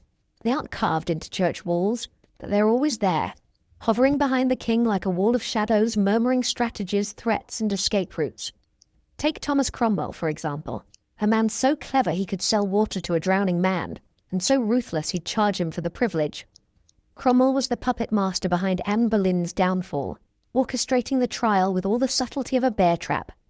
Did he believe she was guilty? Not really. But that didn't matter. She was inconvenient. She challenged the king's authority. She didn't produce a son. And Cromwell, ever the survivor, knew that when the king wanted blood, it was better to hand him a chalice than argue about the menu. Then there's Archbishop Thomas Cranmer, who annulled Henry's marriages with a straight face and enough legal gymnastics to qualify for the Tudor Olympics. One moment he's declaring Catherine of Aragon's marriage invalid, the next he's officiating Anne Boleyn's wedding, then turning around and nullifying that one too. He baptized Elizabeth, crowned Jane Seymour, and helped write the charges that sent Catherine Howard to her death. By the end of it all, he looked less like a religious leader and more like a royal defense attorney on retainer. These men weren't just accessories to Henry's whims, they were enablers, the very machinery that turned private marital frustration into public executions. They forged confessions, threatened families, bribed witnesses, and if you were unlucky enough to be close to a queen on her way down, they wouldn't hesitate to drag you with her. Ladies-in-waiting were interrogated. Brothers were accused of incest. Distant cousins were swept into the mess like fallen dominoes. You didn't have to be guilty. You just had to be near. And the public, they were fed the story like it was gospel. Each queen's fall was spun into a morality play. Catherine was too stubborn. Anne too ambitious. Jane too meek. Anne of Cleves too ugly. Catherine Howard too flirtatious. Catherine Parr too intellectual. And the king, always blameless, always misunderstood. The great suffering husband endlessly betrayed by fate, never by his own fist. But none of that illusion holds if the people don't believe it. So the crown invested in pageantry, in propaganda, in spectacle. Every execution was theatre. The scaffold was a stage. The Queen's last words were rehearsed in whispers, and her death was folded into the script of royal sacrifice. It wasn't murder, it was divine necessity. The king had to behead his wife. God told him to. Or at least, that's what the official pamphlet said. And you, the court bystander, you learned to smile through it, to pretend, to whisper behind fans and pretend not to hear your friend being accused of treason. You wear black for a week when a queen dies and switch to crimson when the new one arrives. It becomes muscle memory, a cultural reflex. You're living in a system that treats queens like lit candles, burning bright and quickly, used up before they can melt too far. Even the servants learn the rhythm. They swap out tapestries while the bodies are still warm, wash the linens from the birthing chambers and the scaffold steps alike. They know that new queens arrive before the echoes of the old ones have even faded. It's grotesque in its efficiency. The Human Resources Department with blood on its hands and a very strict timeline. And through it all, the women themselves. They're largely voiceless. Their letters are censored, their movements tracked, their reputation shredded before they can even mount a defense. Anne Boleyn's final speeches survive only through the second-hand notes of men who probably couldn't quote her if their lives depended on it. Catherine Howard's confession was rewritten 3 times before anyone agreed on which version sounded tragic enough. Even Catherine Parr, who published her own thoughts, was nearly erased when the men around her feared she might think a little too freely. The problem isn't that Henry had too much power. It's that the people around him chose to support it, to feed it, to mould it into a machine that could destroy anyone with barely a pause. The Privy Council didn't fear the king's wrath. They feared his disappointment. So they preempted it, brought him heads like birthday presents, and in doing so turned the English court into one of the most hostile workplaces in history. And you keep your head down. You pretend not to see, because the alternative is too risky. So no, the court doesn't learn from these tragedies. If anything, it gets better at hiding them. More practiced at rewriting the narrative, smoothing over the jagged edge of each queen's downfall. The same men who help remove one wife are often the ones planning the wedding for the next. The ink on the annulment is barely dry before the jewelers are polishing a new crown. And the cycle continues. Because behind every king who builds a throne out of his wives' broken lives, there's a small army of advisors ready to hand in the hammer. Now take a step into the mind of a young woman at court. Not a queen, not even a noble necessarily, just someone orbiting close enough to the sun to feel the heat, but far enough that the spotlight doesn't offer protection. You've watched the parade of queens from the sidelines, seen them rise in silks and fall in blood, and you're starting to notice something deeply disturbing. The pattern, the nightmare on repeat. One woman after another, different names and dresses and titles, but the same story scribbled in slightly different ink. It's not coincidence. It's a system. 6 wives, 6 cautionary tales, each one held up like a mirror to the others. You start to realize that Henry didn't just have a string of unlucky marriages. He didn't have a bad picker. He had a process, a methodical, ruthless cycle that began with infatuation, crested at coronation, and ended in destruction. The only variable was how quickly things unraveled. Start with Catherine of Aragon. She was the standard, the long-suffering queen who gave him 20 years of loyalty and 1 surviving daughter. She gave him everything but a son, and that single failure defined her legacy in Henry's eyes. Anne Boleyn was the opposite, not docile, but dazzling. Not pious in the traditional sense, but politically electric.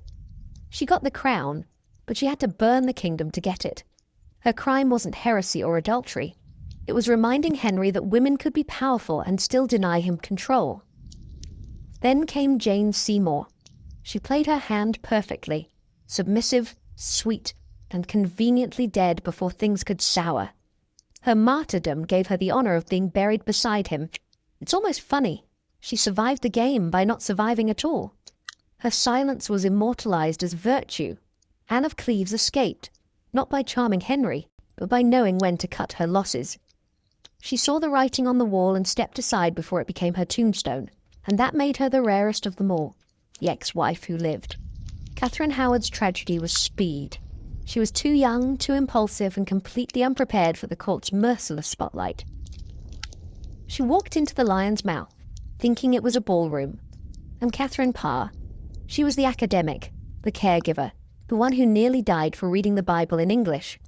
She outlived him, yes, but it still killed her. So now here you are, watching the threads that connect them. Every one of these women entered the royal orbit with different strengths: faith, intelligence, beauty, obedience. And every single one was punished for it. Not for failing to be queens, but for succeeding in ways Henry didn't anticipate or couldn't control. You start to understand that being queen wasn't about ruling beside a king. It wasn't about partnership or affection. It was about performance.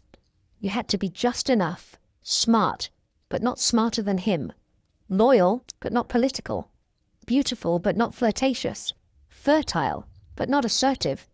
Any step outside that narrow corridor of acceptability, and you were gone. And the king, he was always the same. At first, charming, affectionate, lavish in his praise. He wrote poetry, gave gifts, whispered promises. Each new queen thought she was special, different, that she would be the one to tame him, to understand him, to save him. And for a while, maybe she did, but it never lasted, because Henry wasn't looking for a partner. He was looking for validation. And when a wife stopped providing that, whether through age disagreement or the betrayal of giving birth to a daughter, he moved on. He didn't just replace these women, he erased them. Catherine of Aragon was demoted to Dowager Princess. Her daughter declared illegitimate. Anne Boleyn's name was scrubbed from official records, her portraits destroyed, her motto burned off tapestries. Even Jane Seymour, the so-called beloved wife, became a symbol rather than a person, reduced to the mother of Edward, not remembered for anything else. The queens weren't just victims of Henry, they were victims of a culture that applauded his power, fed his ego and enabled his violence. And worst of all, they were pitted against each other. Catherine versus Anne, Jane versus Anne's memory, Catherine Howard versus Catherine Parr. Even in death, they were compared, ranked, judged, like contestants in a grotesque competition with impossible rules. And what about their daughters? Mary, Elizabeth. You can't ignore the irony that Henry spent his entire reign trying to produce a male heir, and yet it was the daughters, his disappointments, who outlasted everyone. Edward ruled for 6 years. Mary ruled for 5. Elizabeth ruled for 45 years. Between them, the women he dismissed ended up shaping the future of England more than he ever did. But you wonder, what did it cost them? Mary, haunted by her mother's exile and the pressure to restore Catholicism, turned to persecution and fire. Elizabeth, raised in a house of mirrors, learned to play the game better than anyone, but she played alone, never married, never trusted too deeply. She turned her crown into armor and ruled with a mask of golden detachment. Because how else do you survive in a world that destroyed your mother for being too bold? The more you think about it, the more the pattern makes your stomach turn. This wasn't 6 random stories. This was a system. A perfectly calibrated nightmare that expected women to be icons of virtue and punished them for having thoughts, flaws, or feelings. And that system didn't die with Henry. It just evolved. It became etiquette, laws, expectations, the need to smile when you're afraid, to flatter when you're furious, to bow even as you're bleeding. You can see it in the women around you at court, the ones who've mastered the art of staying visible enough to be useful, but invisible enough to be safe. So the next time someone tells you that being queen was a dream, you'll know better. It was a dream, maybe, but only in the way a siren's song is a lullaby, beautiful, dangerous, and designed to end in silence. By now, you've figured out that this whole story, 6 queens, 2 executions, 1 bloated king, isn't really about love at all. It's about fear, or more specifically, his fear. Henry VIII, the Lion of England, defender of the faith, founder of the Church of England, and self-declared gift to women everywhere, was terrified. Not in the obvious, scream and run from danger kind of way, but in the deep, gnawing, eat you from the inside out kind of way. And like all powerful men who feel powerless beneath the armor, Henry wore his fear like a sword. He struck first, always. You start to see it once you look past the crowns and ceremonies. The grandeur was a mask, the politics a distraction. At his core, Henry was afraid of losing control, losing face, losing legacy.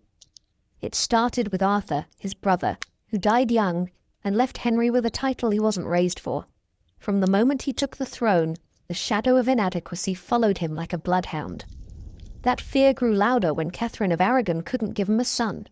He tried to bury it under tournaments and banquets, but every time another infant died, that creeping doubt returned. What if he was the problem? What if God was punishing him? What if the Tudor line died with him, and he became nothing more than a historical hiccup? So he blamed Catherine, then Anne, then the Pope, then anyone who gave him a reason to offload his panic. By the time Anne Boleyn lost her final pregnancy, Henry was consumed by the terror of dying without a male heir. He didn't mourn the miscarriages, he turned them into evidence, proof of witchcraft, of sin, of betrayal. He couldn't accept the randomness of tragedy, because randomness doesn't fit into the mind of a man obsessed with divine right. So he constructed narratives where he was always the victim, the wronged husband, the tragic monarch, the poor loyal king surrounded by faithless women. And if you think that fear mellowed with time, think again. As Henry aged, his body betrayed him. His leg refused to heal. His once proud frame ballooned into immobility. He couldn't ride, couldn't dance, couldn't perform in the ways that once defined him.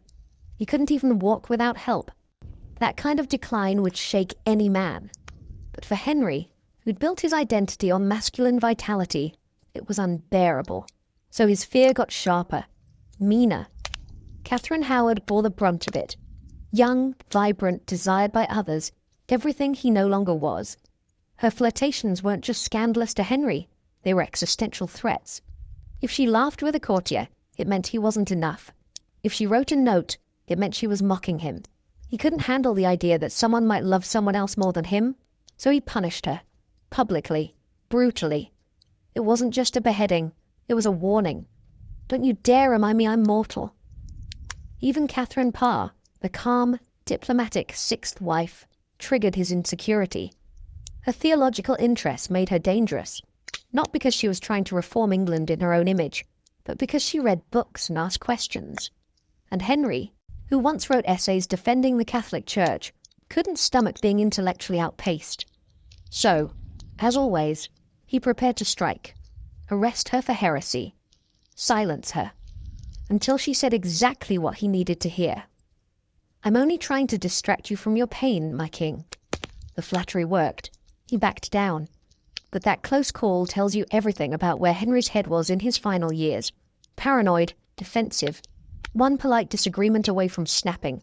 What makes it worse, what cements his legacy as more than just a messy monarch, is that everyone around him knew. His advisors, his courtiers, his wives. They all saw the fear behind the throne, and they adapted. They flattered him more, hid bad news, gave him scapegoats, because challenging Henry's narrative was a shortcut to the tower.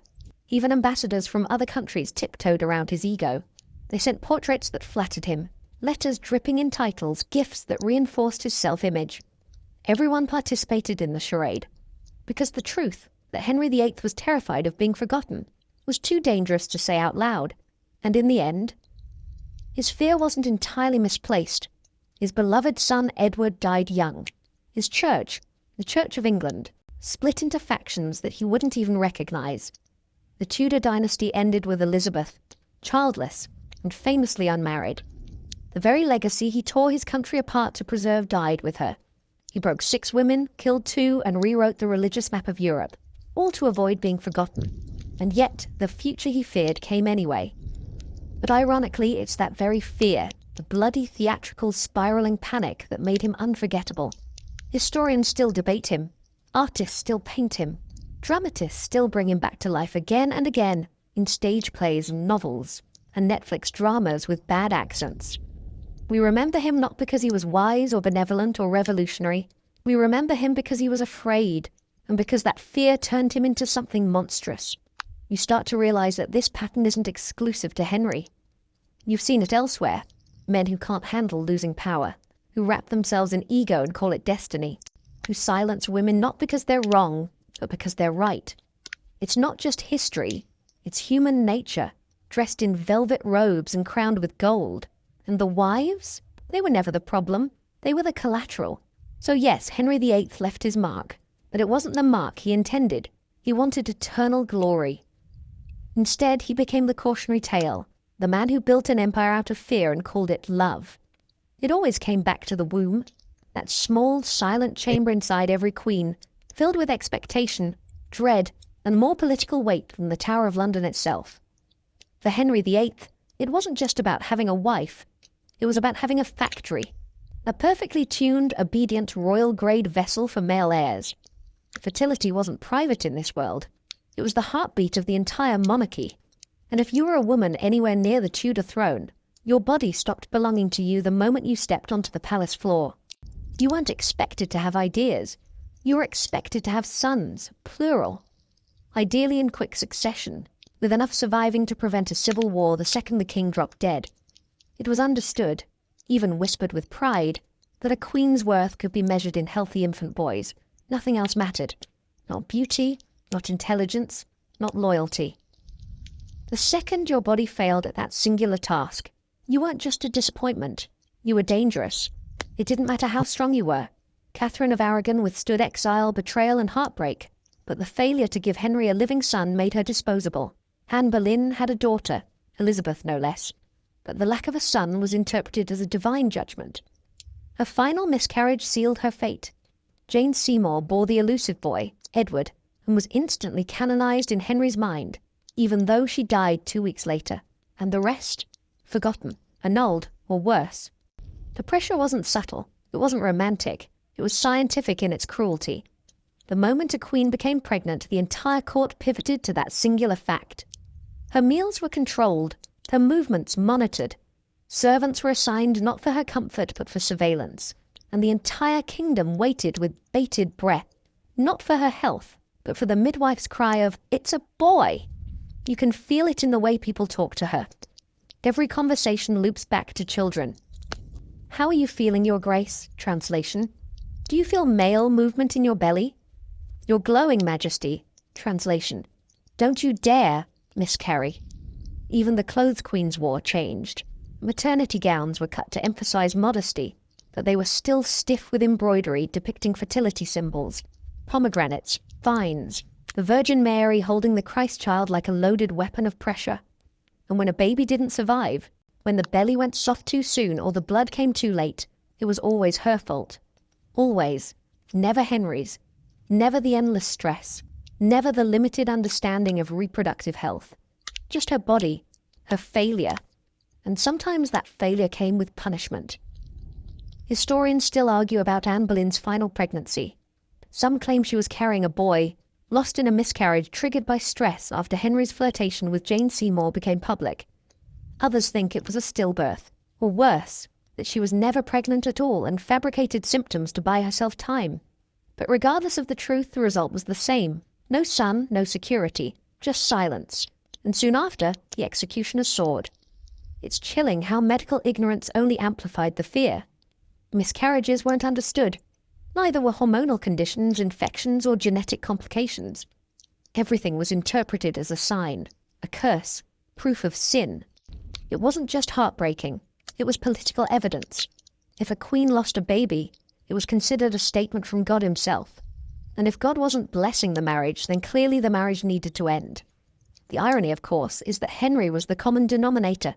6 marriages, 1 legitimate son. That's not exactly a dazzling batting average, but no one dared say it. To suggest that the problem might be his was unthinkable, treasonous even. His virility was untouchable, enshrined in portraiture and performance. The fault had to lie with the women. Convenient, really. And so, queens weren't just marrying a king. They were signing up for a biological exam with national consequences. They became walking wombs, surrounded by expectations so heavy, you're surprised they didn't collapse under the pressure of it. And if they tried to resist, if they wanted to be more than mothers, well, that never ended well. Anne Boleyn tried to be a queen and a political partner. Catherine Parr tried to be a queen and a writer. Catherine Howard tried to be a queen and a girl still figuring out who she was. Every time the roles clashed, and the womb won, or didn't, which meant the whole woman lost. Even after death, their bodies were treated as emblems. Jane Seymour's remains were entombed beside Henry's, not for love, but because she died having done her duty. Her son, Edward, didn't live long enough to fulfill the legacy she bought with her life, but that hardly mattered. Her value had been set. Her story frozen at the moment she produced the only son Henry could claim without shame. And what about the daughters? Mary, Elizabeth, both declared illegitimate at different points, both tossed around like political cards in a game of Tudor poker. Their worth fluctuated not based on their intellect, but on whether their mothers had lived long enough to deliver a boy. They weren't people. They were footnotes in someone else's reproductive resume. It would be one thing if this were just Henry, just one unstable monarch with a god complex. But this obsession with the royal womb echoed far beyond his reign. Every royal woman after was expected to be part wife, part symbol, part sacrificial offering. Even Elizabeth, brilliant as she was, spent half her reign dodging the question of marriage and childbirth like arrows.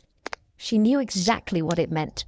One pregnancy could crown her, or kill her, either physically or in the public's perception, and she wasn't about to gamble her autonomy for that. You start to understand why Elizabeth wore armor, why she called herself married to the nation, why she styled herself as the Virgin Queen. Because she saw the inside of the game, she was born into it, and she knew, better than anyone, that the womb had never been a throne. It had always been a trap. If you peel back the brocade and silk of the Tudor court, brush away the gold leaf and Latin hymns, what you find underneath isn't royalty, it's survival, especially for women. Being a queen under Henry VIII was less about power and more about navigating a maze of knives. You weren't ruling, you were performing, placating, pretending. And for every public moment, the coronations, the royal progresses, the feasts, there were hours of private desperation. Whispers behind tapestries, glances traded like bribes, women learning day by day how to stay one step ahead of a man who could change the course of their life with a flick of his wrist. So how did they do it? How did Henry's wives, and the women around them, manage to survive as long as they did in a world where one misstep could mean a scaffold? They schemed. Not out of malice, but out of necessity. Survival required courtly espionage.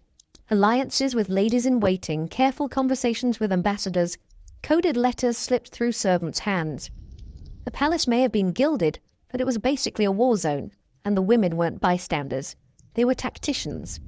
Catherine of Aragon had her Spanish entourage, ladies and chaplains loyal to her first, the English crown second. Even when Henry tried to exile her, she leaned on her network, kept communication lines open, and refused to fade quietly. She made herself a symbol of resistance. And it worked. For years. When she stood before Henry and the court proclaiming her marriage lawful, she wasn't just making an emotional plea. She was delivering a practice performance, a masterclass in public manipulation. And the people loved her for it. Even as the king tried to erase her, she became a martyr in velvet. Anne Boleyn played a different game. She knew the court's currency, charm, intelligence, exclusivity. She refused Henry's advances for years, stringing him along like a master puppeteer until he rewrote religion to marry her. That's not luck, that's calculation. She aligned herself with reformers, kept a tight circle of informants, and studied her rivals carefully. But even Anne, brilliant, magnetic, quick-witted Anne, couldn't keep pace with the machinery once it turned against her. She'd stepped too far into the spotlight, and when it turned into a searchlight, there was nowhere left to run. Then there was Jane Seymour, the master of subtlety. Jane wasn't flashy. She didn't argue with Henry or parade her opinions in front of ambassadors, but she listened. She waited. She knew that silence could be powerful. When Anne Boleyn fell, Jane didn't cheer. She stepped delicately into the vacancy, said little, and produced a son. She didn't need to survive long. She just needed to succeed once. Her death was unfortunate, but it froze her imperfection. No one would ever know if she'd have become troublesome. She became the sainted mother figure before the court could tire of her. Anne of Cleves? She played the long game. The second Henry made it clear he found her unattractive, she adjusted. She smiled, agreed to the annulment, and pocketed the payout. But behind that strategic humility was a sharp mind. Anne learned English. She assimilated. She kept herself visible, but non-threatening. She navigated court events with the grace of someone who knew exactly what had nearly happened to her, and how close she came to having her head on the block. It wasn't cowardice. It was clarity. Catherine Howard had no such clarity. She was young, impressionable, and wildly unprepared for the snakes she found herself dancing with. Her survival tactics were flirtation and charm, which, under other circumstances, might have worked. But she underestimated the danger. She didn't build a network. She didn't guard her secrets. She assumed youth would protect her, and it didn't. Catherine Parr, though, she read the room like a chessboard. She knew who was Catholic, who was Protestant, who whispered in the king's ear before bed. She carefully threaded her ideas into religious discussions without overstepping, until she did. And when she was almost arrested, she knew the only way to survive was to flatter the king's ego so perfectly that he forgot he'd ever doubted her. That's not luck. That's mental gymnastics on a royal scale. But it wasn't just the queens. Their ladies-in-waiting had their own quiet strategies. A wrong friendship could get you interrogated. A missed curtsy could get you dismissed. The walls had ears, and the ears had daggers. Information was the only real currency at court, and the women who held it were both powerful and expendable. You kept your head by knowing exactly what to say, when to say it, and how to say just enough without becoming suspicious. You couldn't just be loyal. You had to be perceived as loyal. That meant controlling every movement, every expression, every stitch of your gown. Everything was political. The jewellery you wore might signify allegiance to a queen. The pattern embroidered on your sleeves could link you to a faction. Even a glance at the wrong person during mass could mark you as a traitor. The court wasn't a place. It was a performance. And every woman there was an actor whose life depended on never flubbing a line. And it wasn't just about avoiding death. It was about protecting what little autonomy you could scavenge. A safe marriage, a daughter placed in a good household, a brother granted a post. These weren't luxuries. They were the spoils of survival. Every woman at court, no matter how refined or religious or seemingly docile, had to play the game. Even Elizabeth, watching from the sidelines as a girl, absorbed every tactic. She saw how silence could shield, how charm could distract, how intelligence had to be hidden in lace and humility. The myth is that these women were helpless, that they were dragged through history by a mad king and left to die in the dust of his ambition. But that's not the truth. They weren't helpless. They were trapped. And within that trap, they did everything they could to survive, with courage, cunning, and the unshakable knowledge that one wrong breath could be their last. Because being queen wasn't the end of the game. It was the most dangerous square on the board. By the time Henry's final days arrive, the palace corridors reek of illness and unease. Part sweat, part infection, part something hard to name. It's not just the man who's dying. It's the court itself, sagging under the weight of secrets and rot. His last years are spent mostly confined to his chambers, enormous and ulcerated, propped up like a wax figure in clothes he can barely fit into. His appetite remains insatiable, but the rest of him is shutting down inch by inch. The air around him grows dense with fear. Everyone knows the end is coming, but no one dares say it aloud. Because when Henry VIII dies, he won't just leave a crown behind. He'll leave a vacuum, and the people in his orbit are already lining up to fill it. The Privy Council is busy playing chess while pretending to pray. Courtiers whisper behind velvet curtains. Ambassadors send frantic letters to their monarchs abroad, all trying to guess which way the wind will blow once the old lion finally breathes his last. The real game isn't about mourning, it's about positioning. And the women? They're watching it all, from the sidelines as always, with expressions carved from granite. Because they've seen how fast favour turns to danger, how quickly a soft goodbye can become a political trap. Meanwhile, the royal spin machine revs into high gear. Official statements about the king's health are crafted with surgical vagueness. He's resting. He's attending to matters of state. He's receiving spiritual counsel. What he's actually doing is deteriorating both mentally and physically.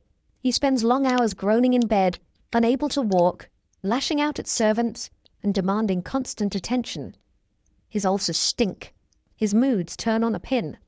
The same king who once danced in tournaments and penned love songs now can't even climb the stairs without being carried like an overgrown toddler in robes. And still, no one dares displease him. He's not a man anymore. He's a force, an institution, a myth that nobody wants to be caught puncturing too soon. So the court goes through the motions. The musicians still play. The cooks still prepare feasts. Courtiers still argue over titles and land, while just a few rooms away, The once mighty king is wheezing through every breath. He becomes something between a relic and a tyrant, half god, half corpse. This is the moment where public image and private decay collide in full. You see how hard the crown has to work to maintain appearances. The stained glass version of Henry, the righteous king, the patriarch, the anointed ruler, is projected constantly, even as the real man lies soaked in his own sweat, snapping at doctors and dreaming of old battles. The propaganda doesn't die with him. It gets louder. Statues, portraits, official histories. They erase the worst parts and double down on the glory, because England needs a hero, not a cautionary tale. But for those who lived close to him, especially the women, it's impossible to forget what he really was. They remember how he wept when Jane Seymour gave him a son, how he raged when Catherine of Aragon refused to be dismissed quietly, how his hand trembled with fury when Anne Boleyn dared to argue with him. They remember the shouting, the silence, the way he used love as a leash and power as a blade. Even as he lies dying, the rules don't change. His last queen, Catherine Parr, plays her role with painful precision, reading him religious texts, massaging his swollen limbs, offering comfort without emotion. She's not mourning him. She's managing him, making sure she gets out of this alive. She already knows that the second he dies, everything she's been granted could vanish if she doesn't act fast. Henry loved to elevate and destroy in equal measure, and no one knows what his final orders might be until they're read aloud like royal scripture. And what about his children? Little Edward is being prepped like a porcelain heir, surrounded by tutors and expectations, but too young to understand the gravity of what's coming. Mary and Elizabeth, the surviving daughters from different discarded wives, linger in the margins, legitimized, then delegitimized, then legitimized again depending on Henry's mood. Their futures hinge entirely on who wins the court scramble once the king stops breathing. It's the end of an era, but no one's dancing on the grave yet. The damage he's done doesn't go with him into the tomb. It lingers. It calcifies. You see it in the strange smiles of the ladies in waiting, in the frantic shifting of alliances, in the way the servants avoid eye contact when carrying trays into Henry's room. Everyone is already performing the next act of the royal drama, pretending this death is dignified, pretending this ending is just another chapter in a glorious reign. But it's not glorious. It's grotesque. This is a man who tore apart a religion to get a divorce, who killed wives like pests, who couldn't tolerate disobedience or the sight of weakness. And now, in the final days, he is nothing but weakness. No sons at his side, no adoring wife, just the stink of his own failures and a court too scared to admit it. When he finally dies, January 28th, 1547, the news spreads not with mourning but with relief. Quiet, careful, trembling relief. His death is announced with ceremony. The bells ring. The prayers begin. But behind the formalities, people are moving fast. Estates are being claimed. Documents rewritten.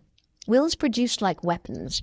Henry's body may be en route to Windsor, sealed in lead and draped in velvet, but his real legacy is already being torn into pieces. And yet, he's not forgotten. Not really.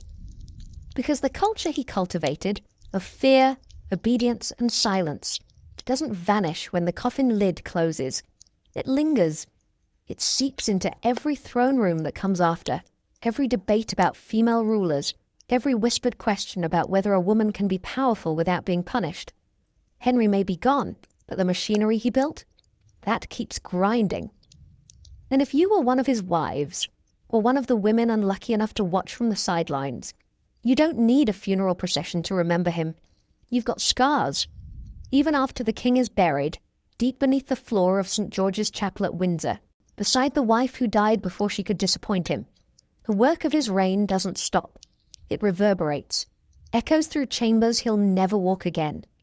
His wives are gone or fading, his children now chess pieces in a larger game, and yet somehow he is still here. Not in body, but in the policies, the customs, the trauma etched into the bones of the court. Every corner of England still carries the bruises of Henry's obsessions, and for women, especially those near power, the rules haven't changed, only the names have. You notice it most clearly in how the court treats widows and princesses after Henry's death. Take Catherine Parr. She survives him by a breath, remarries, gets pregnant, dies. That should have been the end of it. But people don't forget she was his wife. Her legacy becomes tangled in his even after she's cold in the ground. The court rewrites her story to fit its needs. She becomes the good wife, the wise nurse, a footnote to his decline rather than the intelligent, reform-minded woman she actually was. Elizabeth, on the other hand, has learned, and learned well. She moves through court like a ghost with a crown, saying little, observing everything. Every encounter is strategic, every relationship a calculated risk. She's been burned before, accused, questioned, locked in the tower by her own sister. She's seen what happens when a woman gets too close to power without being married, and she's decided she won't be just another queen, she'll be the queen. But even in her rise, you can hear Henry's voice echoing. Not literally, he's dead, thankfully, but through the expectations that cling to her like dust. The question everyone asks, who will she marry? Will she secure the dynasty? Will she give us a prince? Nobody wants another round of succession chaos. Everyone wants the same thing Henry did, a neat patriarchal lineage with boys lined up like soldiers, and when Elizabeth says she won't marry, people smile like it's a charming phase, a clever deflection. Surely she doesn't mean it. Oh, she means it. Because Elizabeth has seen firsthand that marriage doesn't protect you, it exposes you. She was raised on the wreckage of 6 queens. Her childhood was built on whispers, severed alliances, and blood-stained petticoats. She knows what it means to be called a harlot because of your mother, to be a political liability because of your gender, to be viewed as a vessel instead of a ruler. She doesn't just carry that history, she wears it every day like armor stitched from silence. So she rejects it all. The suitors, the councils begging her to wed, the foreign dignitaries offering treaties in exchange for her womb. She gives them flirtation, diplomacy, ceremony, but never herself. It drives her advisors mad, but it also gives her something no Tudor woman before her ever truly had: control. And yet, that control doesn't come without consequences. Elizabeth is constantly under scrutiny, more so than any male monarch before her. Her every choice is dissected. Her clothes, her speeches, her friendships. The rumour mill works over time. Is she in love with Robert Dudley? Is she barren? Is she even a virgin? Or just using the image to manipulate her court? You'd think ruling a kingdom would be enough, but in the wake of Henry's reign, it's never enough. Women are still judged by what they can offer men, even queens. Elizabeth spends her entire life balancing the expectations Henry cemented with the legacy she's determined to build. And that legacy? It's complicated. Yes, she oversees a golden age of culture, exploration, and military power. But she also inherits a broken system. A country divided by religion, weighed down by outdated laws, and stained with the blood of her mother and countless others. She rules over it brilliantly, but she never escapes it. You see the same patterns in the women who come after. Henry may be gone, but his blueprint survives. Courtship is still political, fertility is still fate. Queens, consorts or regnants are still expected to walk the same tightrope between saint and seductress, between silence and spectacle. And if they fall, the world points at them. Not the men, not the system, them. It makes you wonder, was Henry the disease or just the symptom? Because let's face it, he didn't invent misogyny. He didn't create the laws that made women property or the customs that treated their bodies like public policy. But he embodied it so perfectly that it's impossible to separate the man from the machine. His reign didn't just reflect patriarchy, it weaponized it. And the fact that we still talk about him, that he's more famous than most of the women he ruined, proves how well that weapon worked. But there's a shift happening. Quiet, slow, but real. Historians are starting to ask new questions. They're looking at Anne Boleyn's letters. They're re-examining Catherine Howard's age and vulnerability.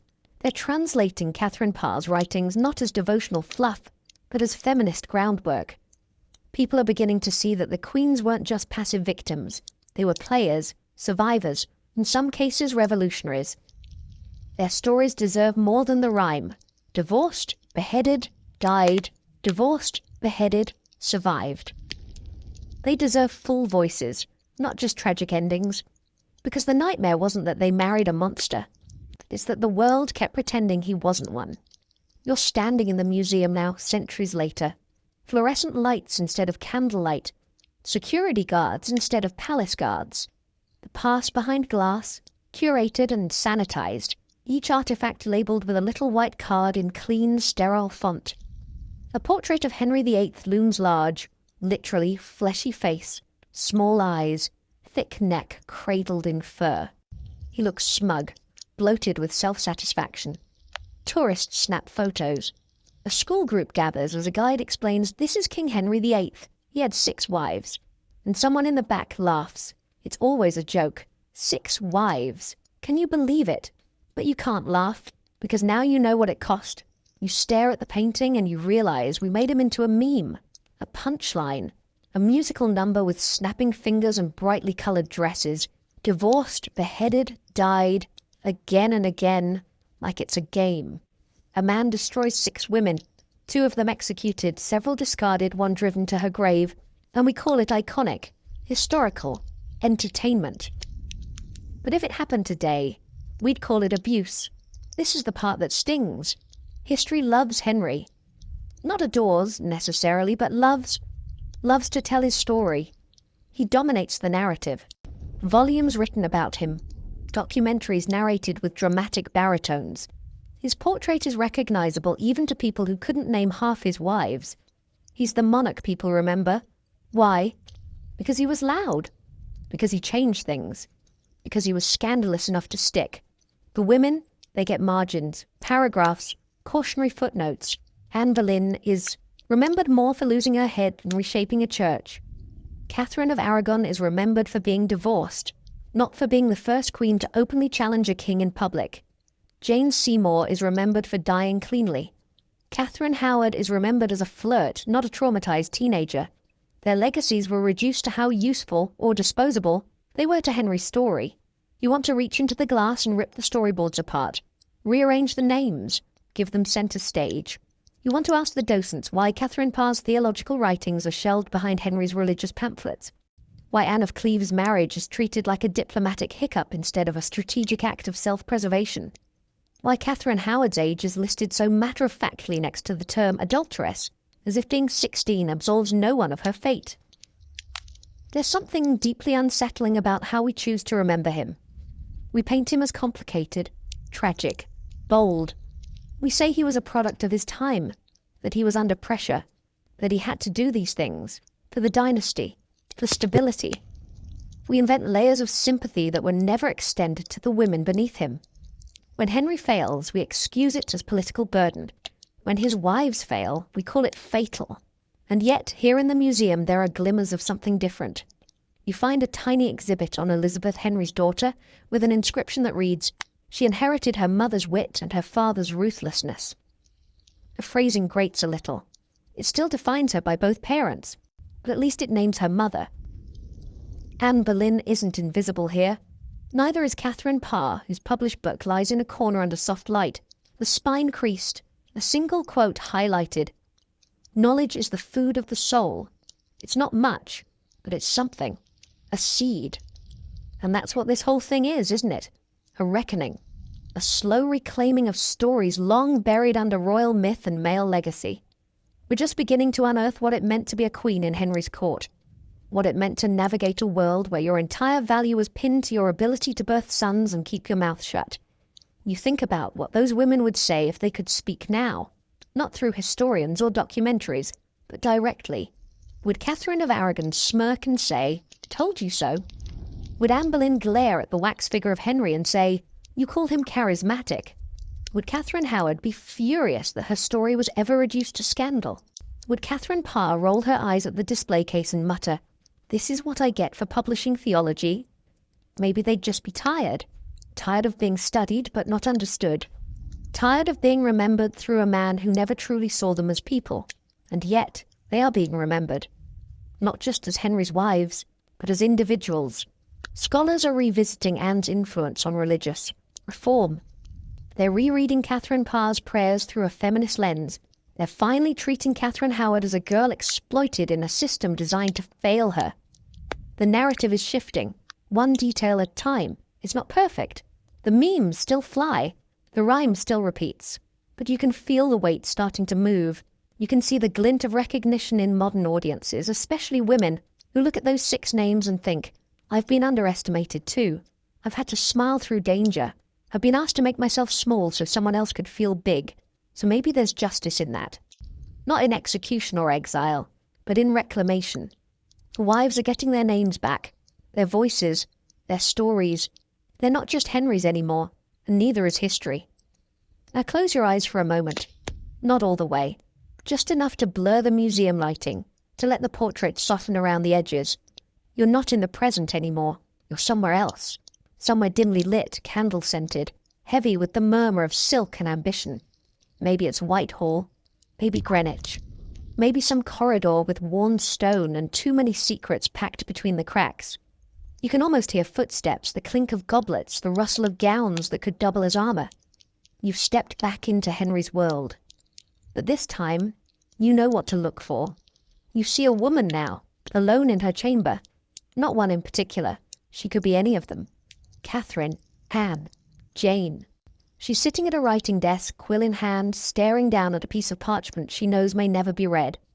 Maybe it's a letter to her family, or a prayer, or a quiet line of poetry scrawled in Latin.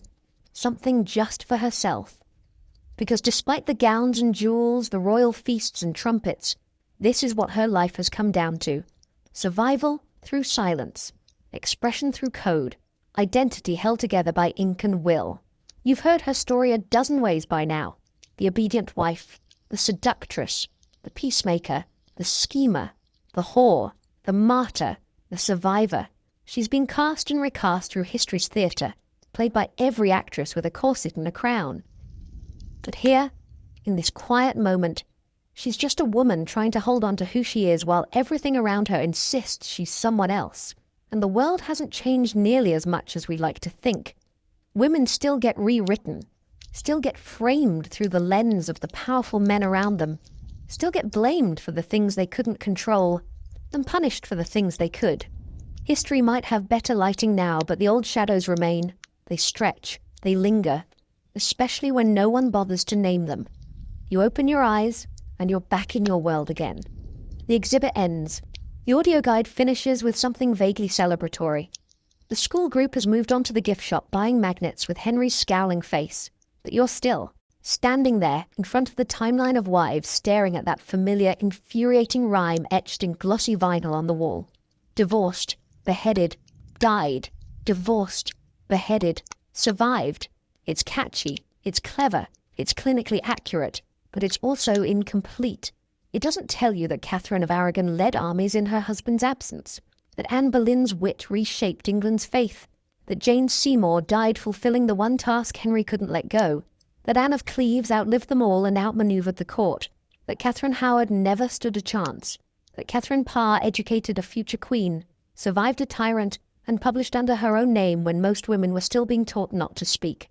That rhyme doesn't tell you who they were, but maybe now you know, because being Henry VIII's wife wasn't just unfortunate. It was a blueprint for how women in power could be glorified, crushed, adored, erased. It was a cycle built not on personal failure but on structural cruelty. They weren't married to a man, they were chained to an institution that fed on their bodies, their minds, their reputations. And when it was done, it spat them out, labelled and judged, their real selves buried under centuries of simplification.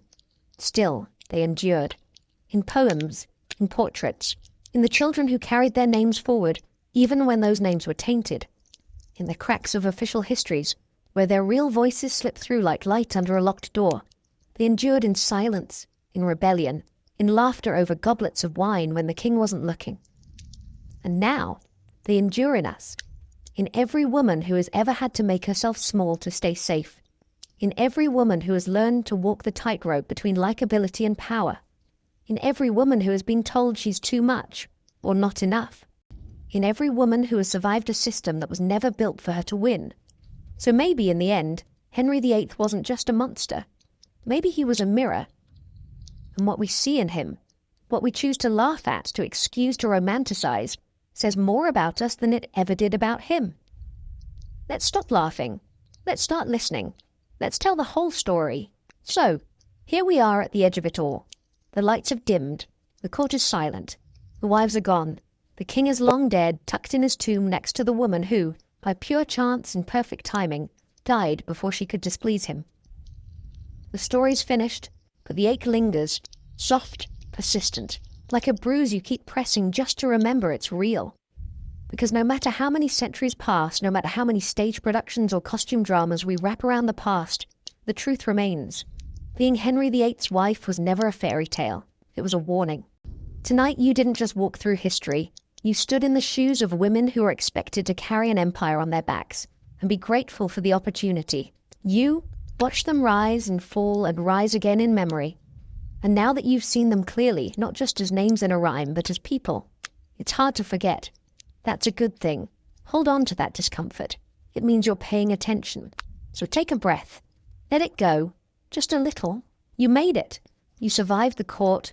You outlasted the tyrant. You kept your head.